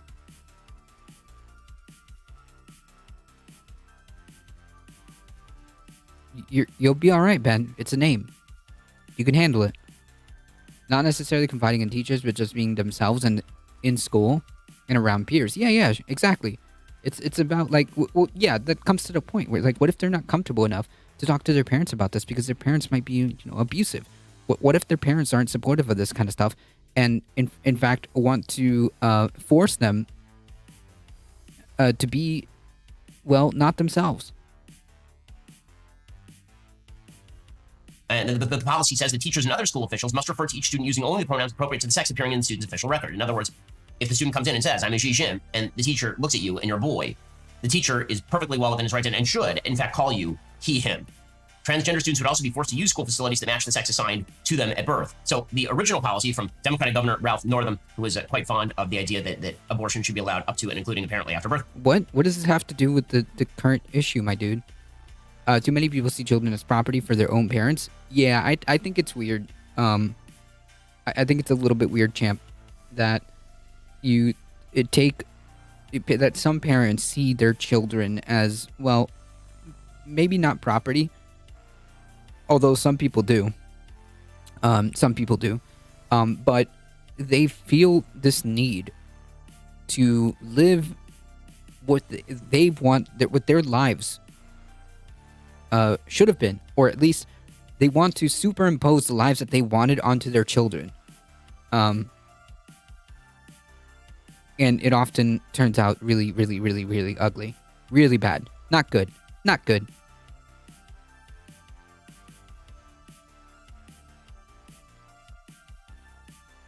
Allowed schools to let students use their chosen names and pronouns that reflect their gender identity without needing any legal documentation. So a bunch of these students walked out. All that's happening right here is that a bunch of teachers who work for the NEA decided to rabble-rouse among the students. Then the students are like, hey, I get out of class. This is how protests work, by the way, when you're in high school. What? Yes. The evil teachers coordinated across several schools somehow, where hundreds of kids walked out. Yeah, makes sense. Checks out. Nice. Very few of these students are really, really involved with these issues. The number of trans students in Virginia is vanishingly low. But if you can get a teacher to excuse you from class, are you going to go or are you not going to go? Are you going to stay? How do you know this? Did you go out there and ask and get a poll and be like, yeah, dude, I'm just here because I get to skip class? What are you talking about? You're making this up, dude. Are you actually going to, walk out of the school and pretend that you're a social justice warrior? According to BuzzFeed News, so often in issues around education, students are excluded from the conversation, especially queer students. Yes, if there's one thing we know about America, it's that LGBTQ people don't get enough media coverage. They've totally been excluded from the conversation. They're utterly silent in our media landscape. No. The conversation when it comes to policies, dude. That's what this whole fight is about. The policy. What does that have to do with media representation? This is according to 17-year-old Casey Calabia, who helped organize and participated in the walkout on Tuesday. Getting this opportunity to have people listen to what we have to say all across Virginia is really imperative to making sure we're not excluded from conversations that will quite literally... And also, just to address like his earlier point, you don't need to be a part of like... You don't need to be trans to be like, hey, you know what? These are people too, and like, respect them. It's that simple.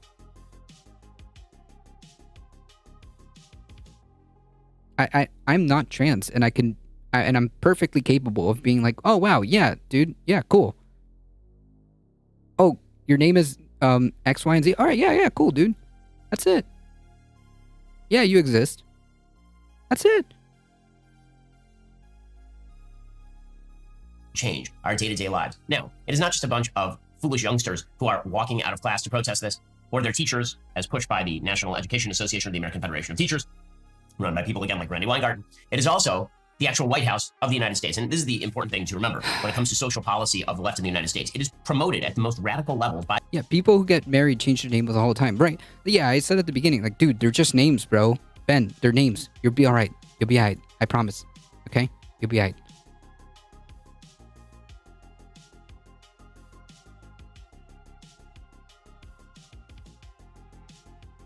The title of this video is Don't let the left raise your children. I'm still waiting for like the arguments as to why the left shouldn't raise children. Shouldn't raise your children.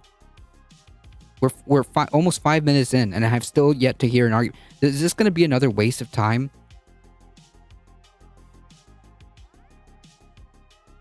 By the most radical people with the most radical power. I mean, you're talking about the President of the United States promoting the idea that if your 15-year-old girl goes to school and she's gender confused for any reason whatsoever, because she's been watching... why is it always like... why is it always a teenage girl? Or why is it only a young girl? That's kind of strange, Ben. Is there something you would like to tell us?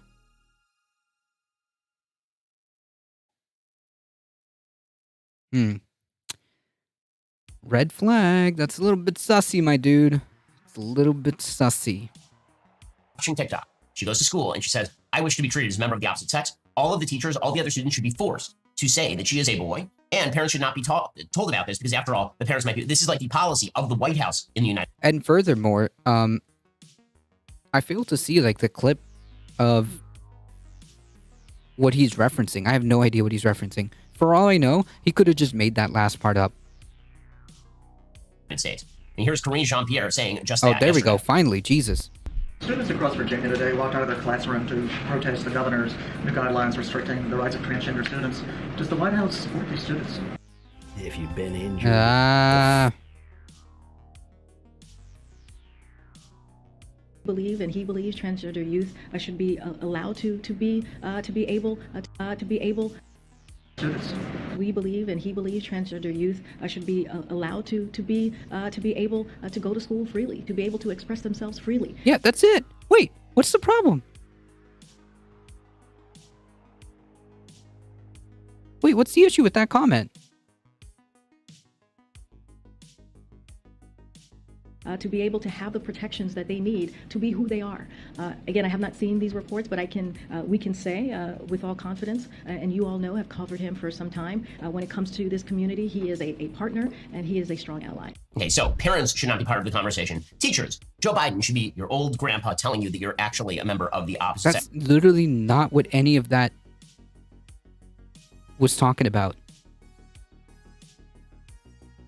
All she said was that,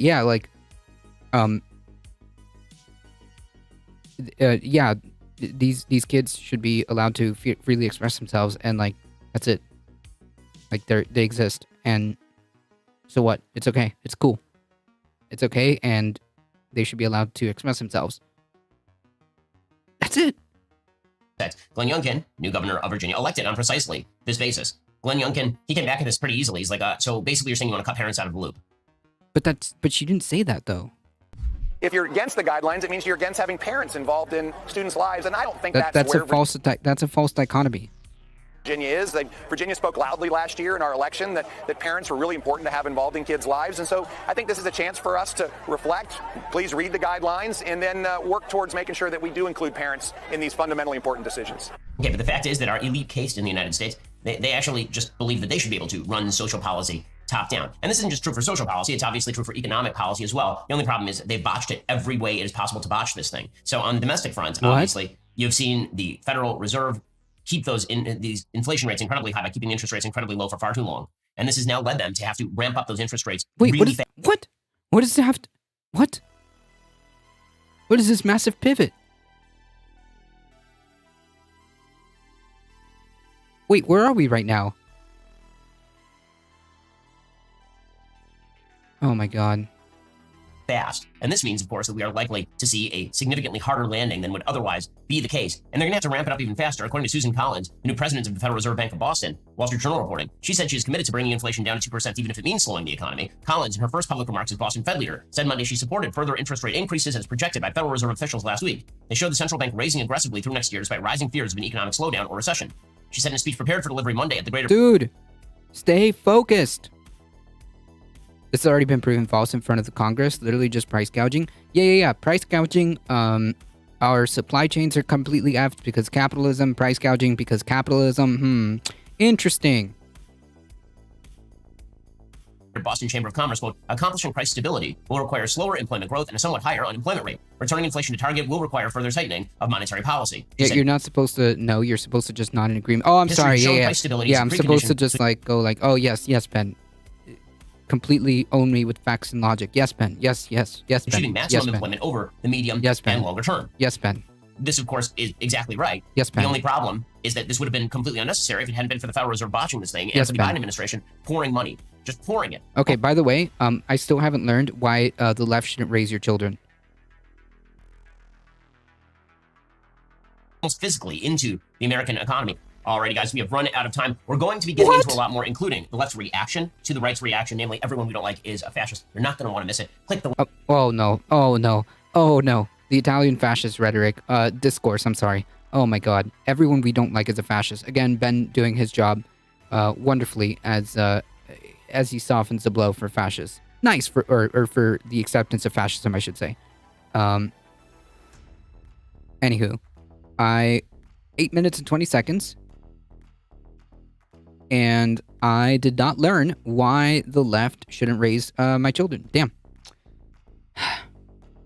Hold on, I got a meme for this one.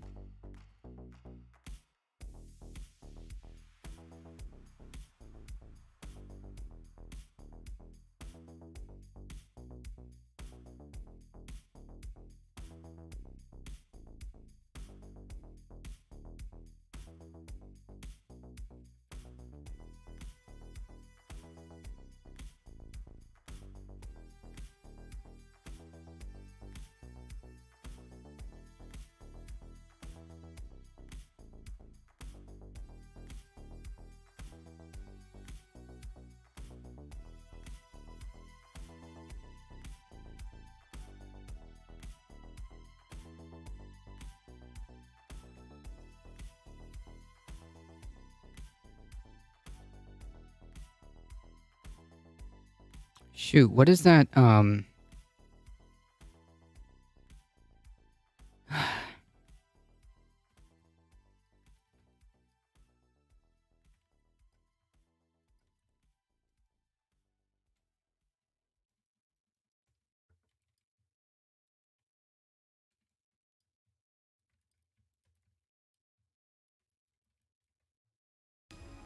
Okay, I think I found it.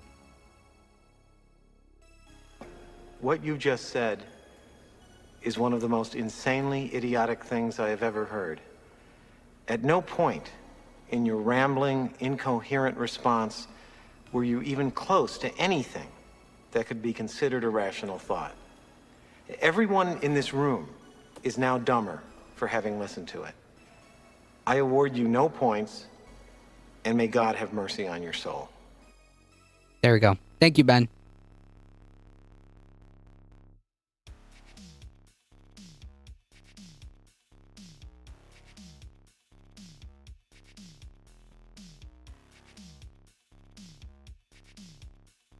Thank you, Ben.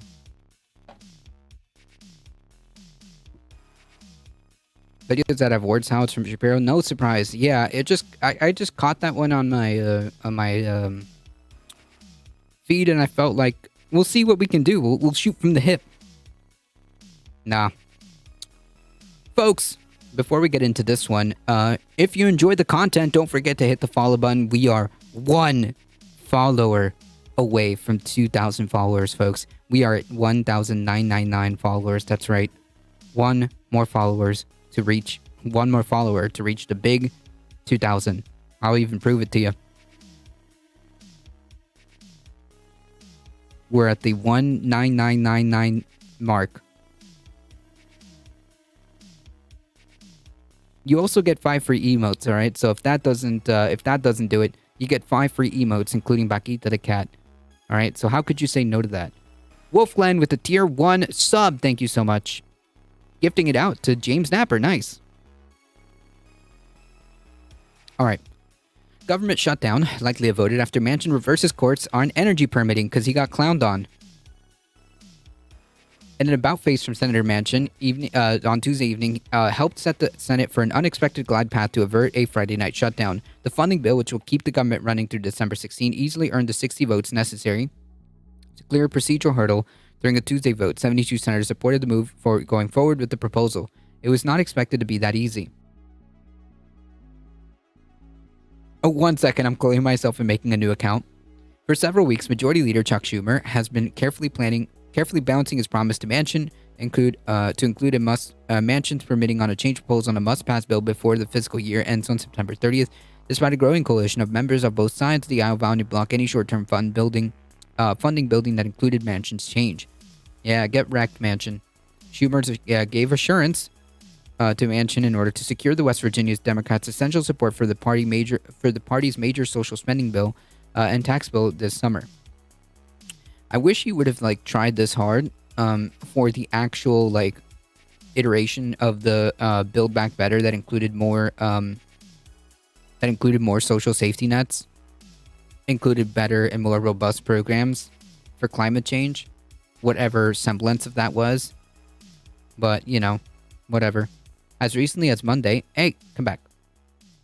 Manchin was holding firm to that promise. He spent the weekend working the phones, rallying support, and publishing op-eds extolling the benefits, according to him, that his legislation would heap upon both renewable and non-renewable energy sources, over cries from critics that it would further support fossil fuel development. While it is true that, it would mostly... while it is true that it can help renewable energy sources, the whole permitting thing, we all know that most of that is going to benefit the fossil fuel industry. He believed that there was a path to 60 votes, but then he relented. In a statement on Tuesday, just half an hour before the Senate was set to vote down a short-term funding bill that included the permitting change, Manchin announced that he requested Schumer to remove his language in the bill. It is unfortunate that members of the U.S. Senate are allowing politics to put energy security of our nation at risk. Yeah, his pet project was try to get another pipeline going, so get effed, dude. Get effed. The last several months, we have seen firsthand the destruction that is possible as Vladimir Putin continues to weaponize energy. Okay, so the response should be, hey, let's get out of the fossil fuel thing then. Let's be less dependent on fossil fuels, if that's the case. Schumer's assurance gave me as much peace of mind as Manchin's charitable promises. Lamau. That's funny. And Manchin just got wrecked. So much so that he he was like, all right, I guess we're not doing this anymore.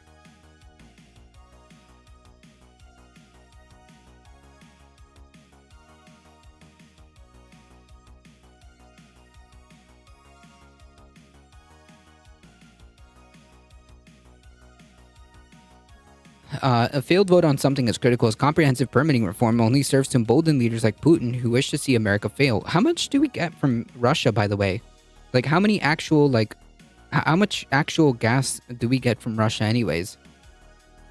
For that reason, my firmly held belief is that we should never come to the brink of a government shutdown over politics. I've asked Majority Leader Schumer to remove the permitting language from the continuing resolution, and we will vote on this evening. Ha! Schumer in the floor marks moments later said he would advance a short-term funding bill without Manchin's proposal. Not so much America as Europe. Yeah, that's what I thought.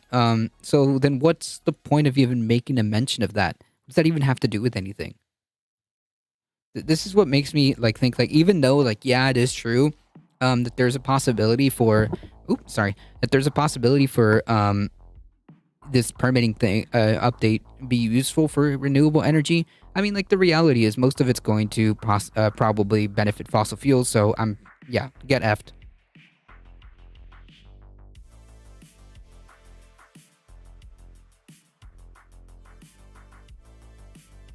Senate Republicans have made it clear that they will block legislation to fund the government if it includes bipartisan permitting reform because they've chosen to obstruct instead of work in a bipartisan way to achieve something they've long claimed they want to do. Which I'm sure that he's talking about this idea of energy independence or whatnot, which is just a big meme. Energy independence could be achieved by trying to get us to renewables as much as possible and less reliant on fossil fuels. Fossil fuels are a global commodity, so I'm sure there's some overlap somewhere. Yeah, but I'm saying we don't rely so heavily on Russian fossil fuels, right? The bulk of what we get isn't from Russia. So I don't know why he's trying to make that statement. That's what I'm saying. That's all I'm saying.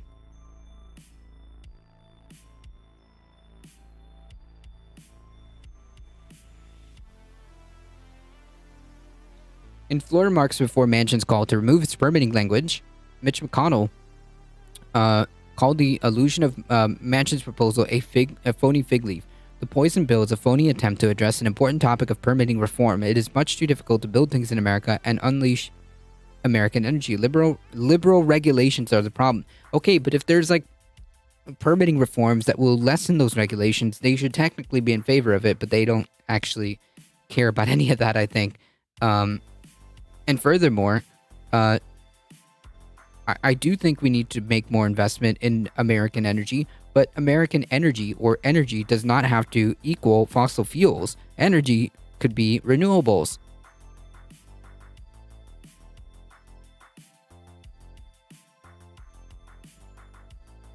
Republicans weren't the only ones working to block the funding bill when it included Manchin's language. Vermont Independent Bernie Sanders had vowed to vote against it too, citing concerns about the adverse environmental impact and speeding up permitting for projects of non-renewable energies could have. True! In a scathing letter to his colleagues on Friday, Sanders urged Democrats to make what he called an environmentally conscious choice. In my view, the time has come for Congress to tell the fossil fuel industry that their short-term profits are not more important than the future of our planet. True! To which I say, get effed, Joe Manchin.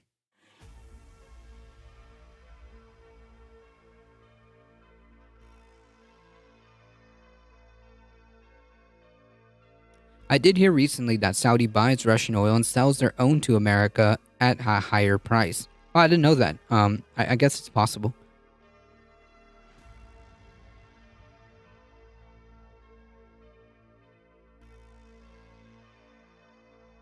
He also found Schumer and Manchin's behind-the-scenes deal-making on the IRA Inflation Reduction Act objectionable, branding the agreement that helped yield the Democrats' climate and health bill last year as a disastrous side deal. With permitting changes now sidelined, the Senate will likely pass a bill to fund the government as soon as Wednesday. The bill also provided emergency funding for a variety of bipartisan priorities. Yes. Money to Ukraine in their fight against Russia remains a priority. Not healthcare, not education, not food, not housing. There's a combined 12.3 billion in aid to Ukraine. That includes 3 billion for security assistance and 4.5 in economic support and 3.7 in drawdown authority for weapons. Nice. Cool, dudes. This is amazing. And like, this is the same people who will then, talk about how expensive it is to try to have healthcare, or how irresponsible the government is for doing student loan relief, even though it was like crumbs.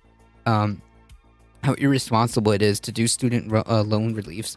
But, tens of billions of dollars, not a big deal. The funding bill would provide $35 million to respond to potential nuclear and radiological incidents in Ukraine, assist Ukraine partners with security of nuclear and radiological materials, and prevent illicit smuggling of nuclear and radiological materials. This comes in the wake of President Putin last week suggesting that tactical nukes could be used to change the course of its invasion, groundlessly accusing the West of threatening Russia's territorial integrity. But the funding bill also centers domestic aid. Oh, thank you. After you prioritize, $12 billion. Cool, nice. Let's see what the priorities are here domestically. Let's take a look. Jackson, Mississippi would see 20 million influx to assist with the water crisis. Oh, cool, dude. 20 million. Nice. Very good. How much? 12 billion? 20 million to the ongoing water crisis that has left many citizens without clean drinking water. New Mexico, ravaged by wildfire, would get 2.5 billion to assist in rebuilding efforts. Nice. 12 billion? 2.5. Nice. As conversations about low-cost energy swirled, there's a language in the bill to provide 1 billion in low-income heating assistance. That's good.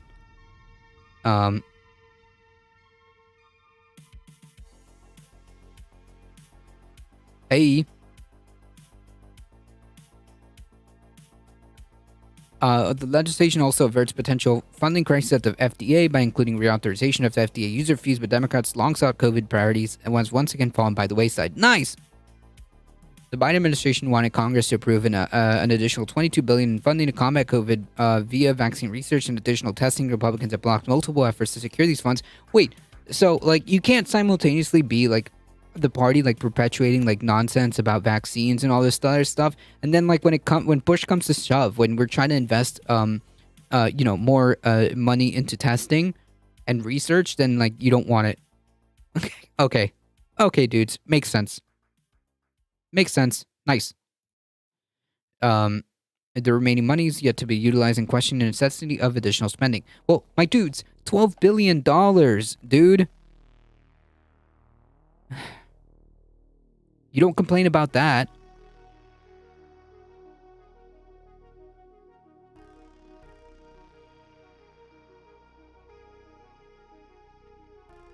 Anyways, get F Joe Manchin. Good memes.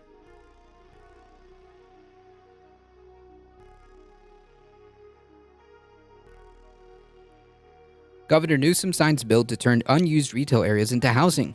Okay. Governor Newsom on Wednesday signed 2 bills in his administration that will say boost housing and create thousands of jobs in California. The governor signed AB 2011 and SB 6, which together will allow for more affordable housing to be built in underused commercial areas typically reserved for retail, office, and parking. The bill would create thousands of good-paying jobs and ramp up housing near public transit areas. Newsom signed this legislation on a lot that is expected to be the future site of an affordable housing community in San Francisco. Nice. Newsom also announced $1 billion in funding for what his office considered a 30 shovel-ready projects through a state program called California Housing Accelerator. These projects are expected to create 2,755 new homes. The bills are part of a housing package of more than 40 other housing-related proposals the governor has approved. Nice.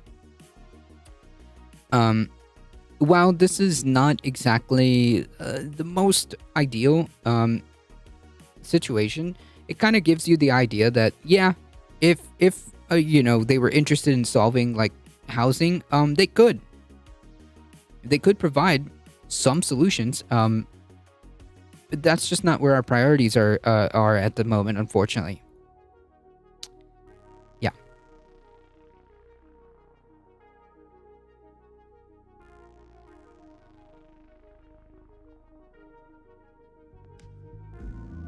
Why is Vanuatu's climate law proposal significant? And how many countries updated their climate goals ahead of COP27? Welcome to the Climate Recap for the Beckosphere Climate Corner, your go-to place for international and US-based climate news. I'm Becky Hogue, a climate communicator. Today is Tuesday, September 27th. Let's jump right into today's news.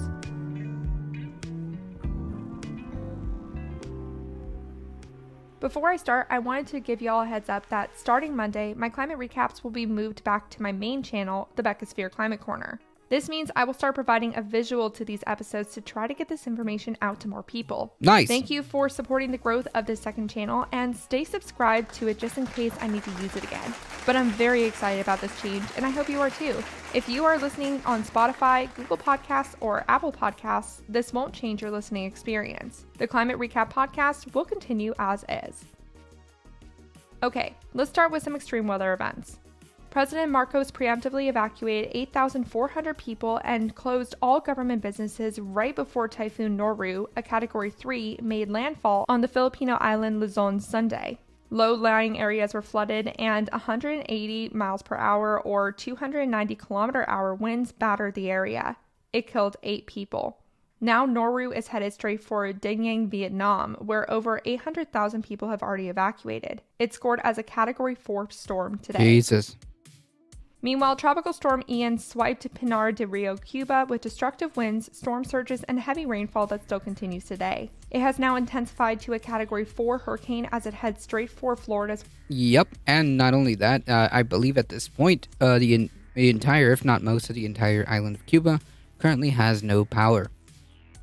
It was pretty rough. Coast, particularly Tampa and St. Petersburg.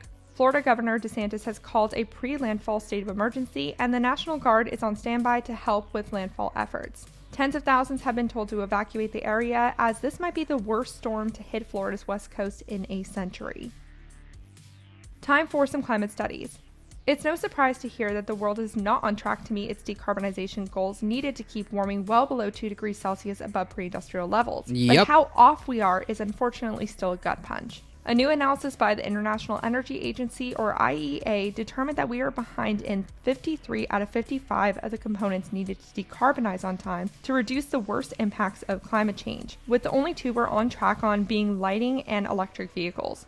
The IEA puts the rest of the components into different tiers based on how badly we're doing. Mid-tier components are things that we are almost on track on but need to put more effort into, and low-tier components are things that we are totally off track on. Some items in mid-tier include renewable power, research and development finance, and direct air capture. In fact, most things in the electricity sector are mid-tier, which makes sense because we have prioritized this sector. Some exceptions to this, though, are how slowly we're dropping coal, carbon capture and storage technological development, and energy efficiency retrofits.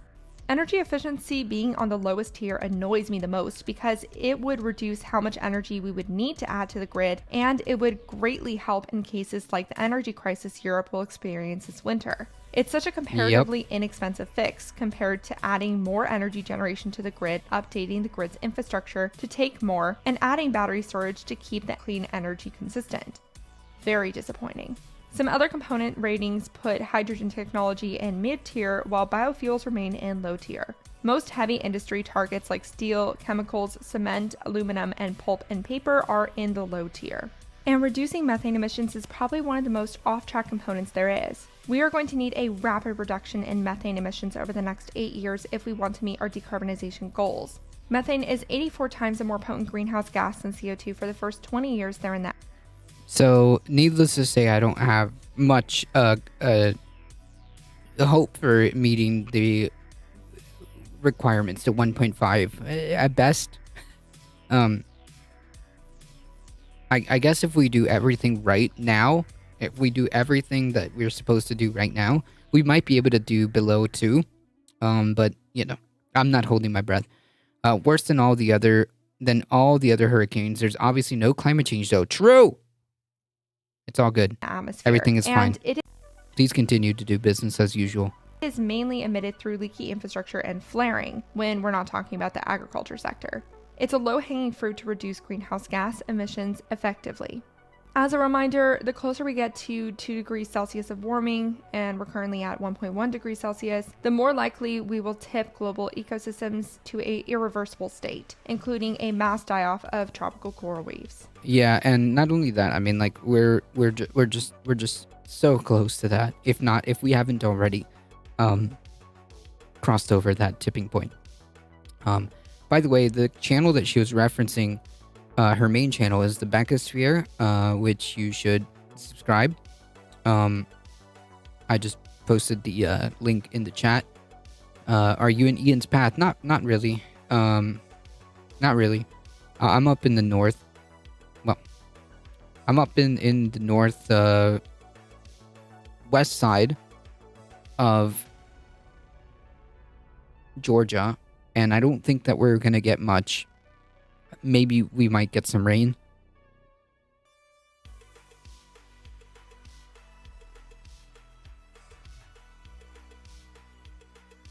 The worst that's gonna happen this weekend is rain, I believe.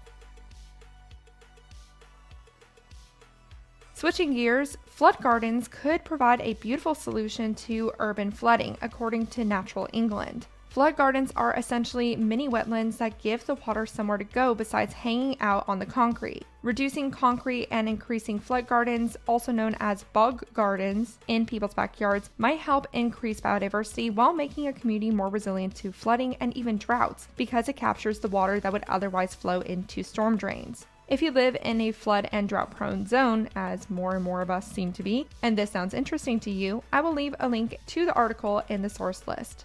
Everything I say will be in the source list. And that brings us into the climate victories. Climate protests broke out in 450 locations around the world last Friday as young people from New Zealand to Germany to the Democratic Republic of Congo demanded wealthy countries fairly compensate poorer nations for disproportionate harm climate change has already done to them. We are less than 2 months away from COP27, the next UN climate conference, which will take place in Egypt. These protests were organized by Fridays for Future, and they coincided with the UN General Assembly meeting that took place in New York last week, as well as Climate Week in New York City. At least 2,000 people marched down Lower Manhattan. Kids left school for these events, saying, "What's the point of learning in school if they have no future?"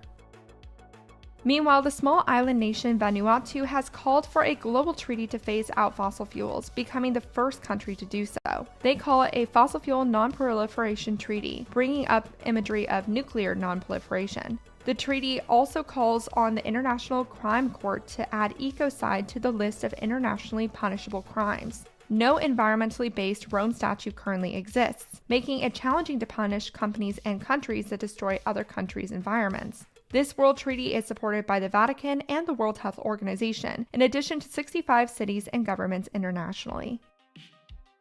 In Australia, Queensland announced a plan to build the country's largest publicly owned wind farm in an effort for the state to become a, quote, global renewable energy superpower. This could be a big shift for Queensland, which is Australia's most emissions-heavy state for its coal use. It also has the weakest 2030 clean energy goal at just 30% by then. But the $776 million Tauranga West project would build 150 wind turbines by 2024, which will be enough to generate 500 megawatts of energy. That's enough to power 230,000 homes. Queensland is also expected to present a 10-year energy plan soon. And in Europe, the UK is set for an onshore wind boom after the government announced it would relax planning restrictions for this form of clean energy. This is an interesting change, as we've mostly been talking about Prime Minister Truss's moves that have pushed back climate action, like restarting fracking or promising more oil and gas exploration lease sales in the North Sea. But the growth plan unveiled recently shows an interest in increasing clean energy production in the country as well. Now, this mostly will change the trajectory of England, as Scotland and Wales have remained supportive of onshore wind development and will continue to reject fracking development. Onshore wind developers like Octopus Energy said the industry is excited to ramp up in England as soon as possible. A caveat is that wind farms can only be built in areas defined by local authorities as suitable, and only 12% of English councils drew up a development plan, so that's the next hurdle wind companies will need to jump. Time for the climate fails. This first one is a doozy. Jesus. All 193 countries were required to update their National Determined Contributions, or NDCs, by last Friday, preferably to more ambitious goals. NDCs are basically decarbonization pledges. Well, the deadline has passed and only 19 countries actually follow through. This doesn't bode well for COP27. The only country that really had an impact from its NDC update is Australia, which reflects its recent change in leadership. The country has pledged to reduce emissions by 43% by 2030. This target still lags behind its peers in North America and Europe, but it's a positive change for the 15th historically largest emitter. Meanwhile, Brazil is the biggest example of a country decreasing its NDC ambition. South America's largest country is now shooting for a 50% reduction in emissions compared to 2005 levels by 2030, which is lower than its ambition set in 2016. This also reflects the country's leadership. Most of Brazil's emissions come from agriculture destroying the Amazon. Experts say most of Brazil's NDC is greenwashed, too. In the world of finance, the UN-backed Net Zero Asset Owner Alliance, or GFAS, which we talked about on Friday, is beginning to leak members. As a reminder, GFAS is made up of about 500 financial institutions that manage $135 trillion or 126 trillion pounds. When done right, alliances like GFAS are valuable ways to hold institutions accountable for reducing their own and their portfolio's emissions. Otherwise, they might not have someone to check them. But with growing interest in catching greenwashing, which is when a company advertises their environmental efforts to seem better than they actually are. Yeah. I just took a look at the hurricane analysis. It said Florida's coast is being hit by 150-mile winds. Is that accurate? Yep. It's a Category 4. It was the highest it went was 155 miles an hour, just shy of a Category 5. It is a massive. It is a very serious storm. It is a very serious storm. There is massive damage.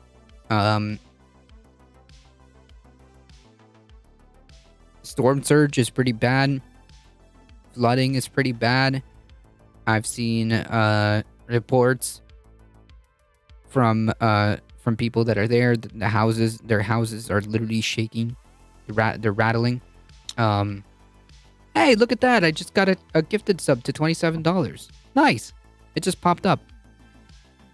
Cool. Yeah, it's pretty bad. Trees are going down. Looks like it's supposed to lose power quickly, though. I hope so. I hope so. It's been a rough day for those folks, that's for sure. I think at this point, from the last report I saw, it was it was about 100,000 people have lost power in Florida so far. It could be more at this point because obviously it's been hours now. But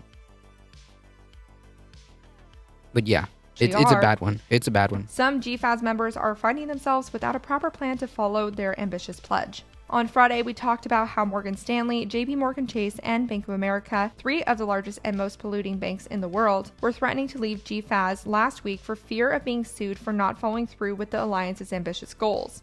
But actually, the first to leave the alliance is the London-based pension fund CBUS and the Austrian pension fund Bundespensionskasse. The Austrian pension fund didn't respond to questions on why it left, but CBUS said it was to focus on internal climate efforts instead. It listed the administrative burden in decarbonizing its portfolio in a timely manner, which was the same reason the three U.S. banks cited. Hopefully, the coming wave of regulations and standards will help financial institutions prioritize decarbonizing their portfolios regardless of their membership with the alliance.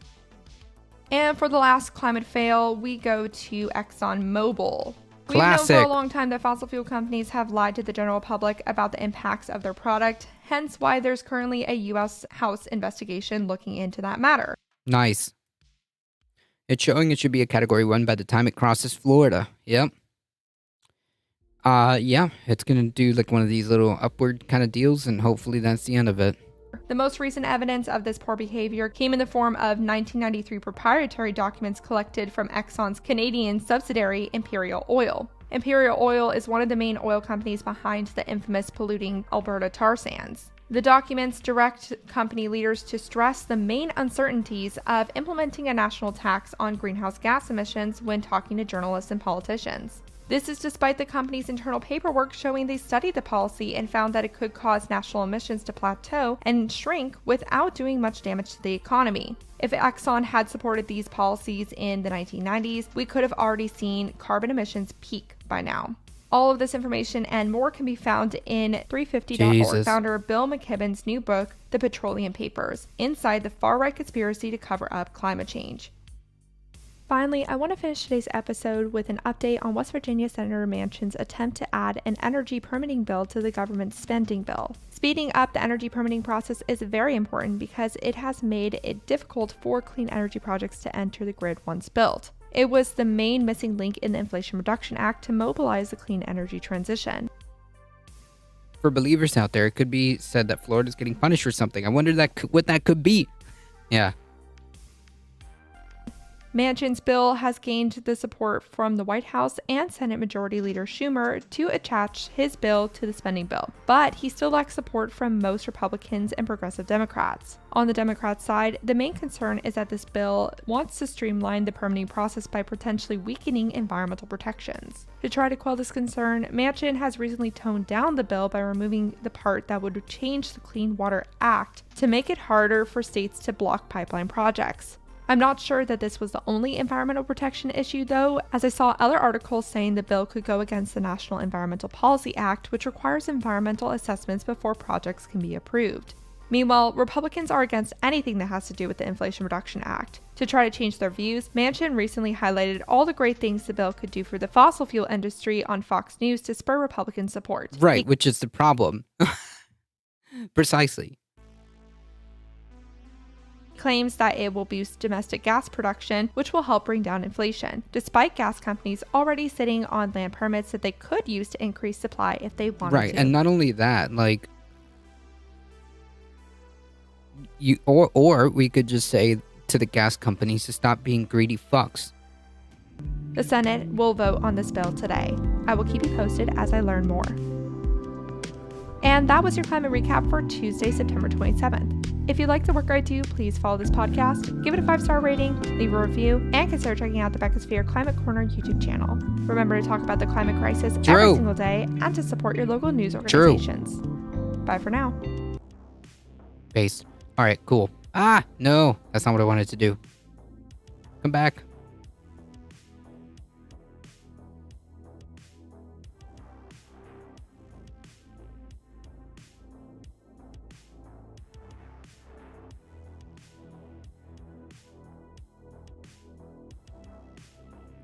Well, I guess we're doing this now. Okay. Whatever, that works.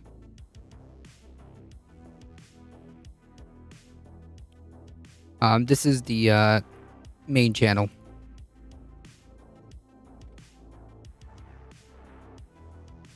Alright, this one just came across my feed, so we're gonna have to cover this.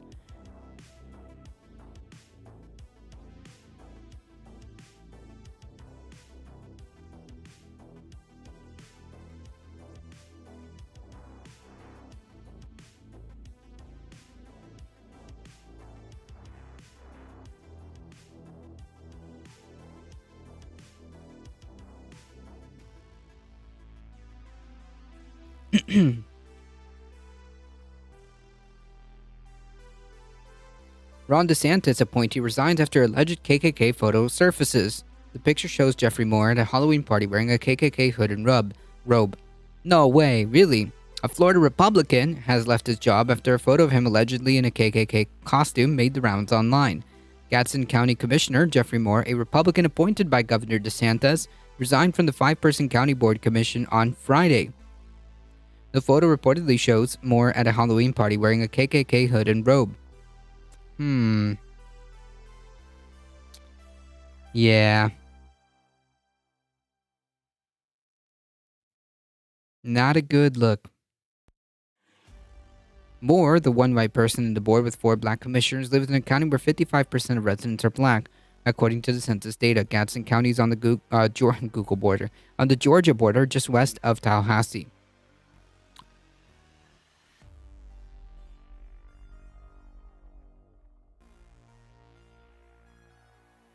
Not in Florida. Say it ain't so. Yep. Here it is. This is the kind of people that this guy appoints to positions of power.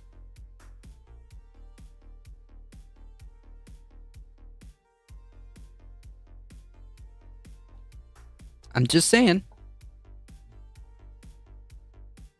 I'm just saying.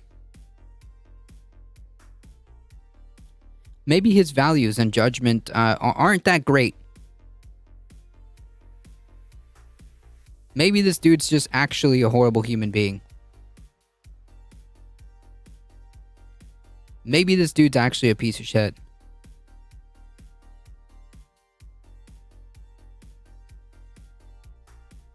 Just saying. He's up for re-election, folks.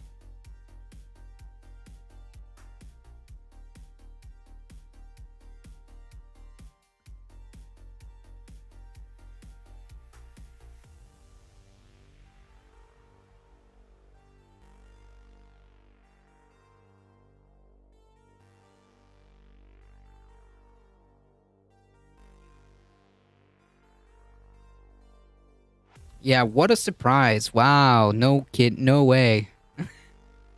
That's a good meme.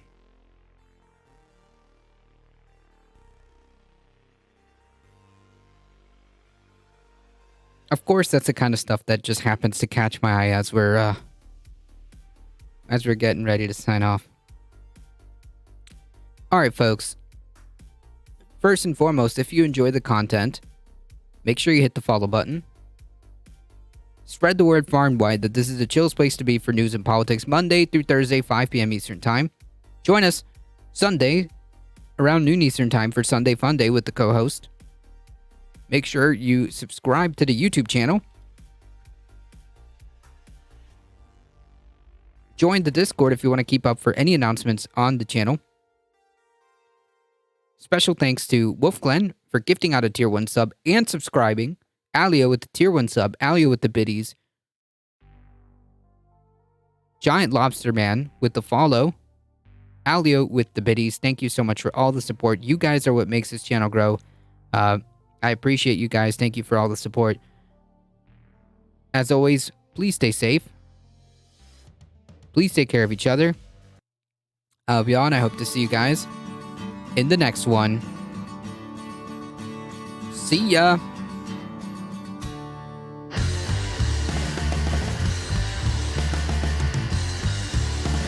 I almost hit the wrong button there.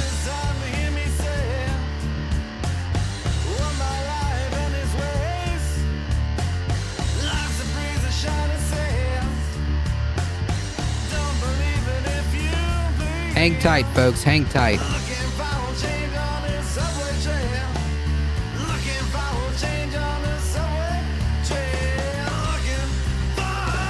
I got a gifted sub from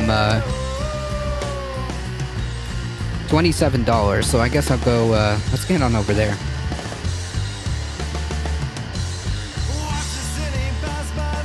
Alright, folks, we're heading out in 5, 4, 3, 2, 1.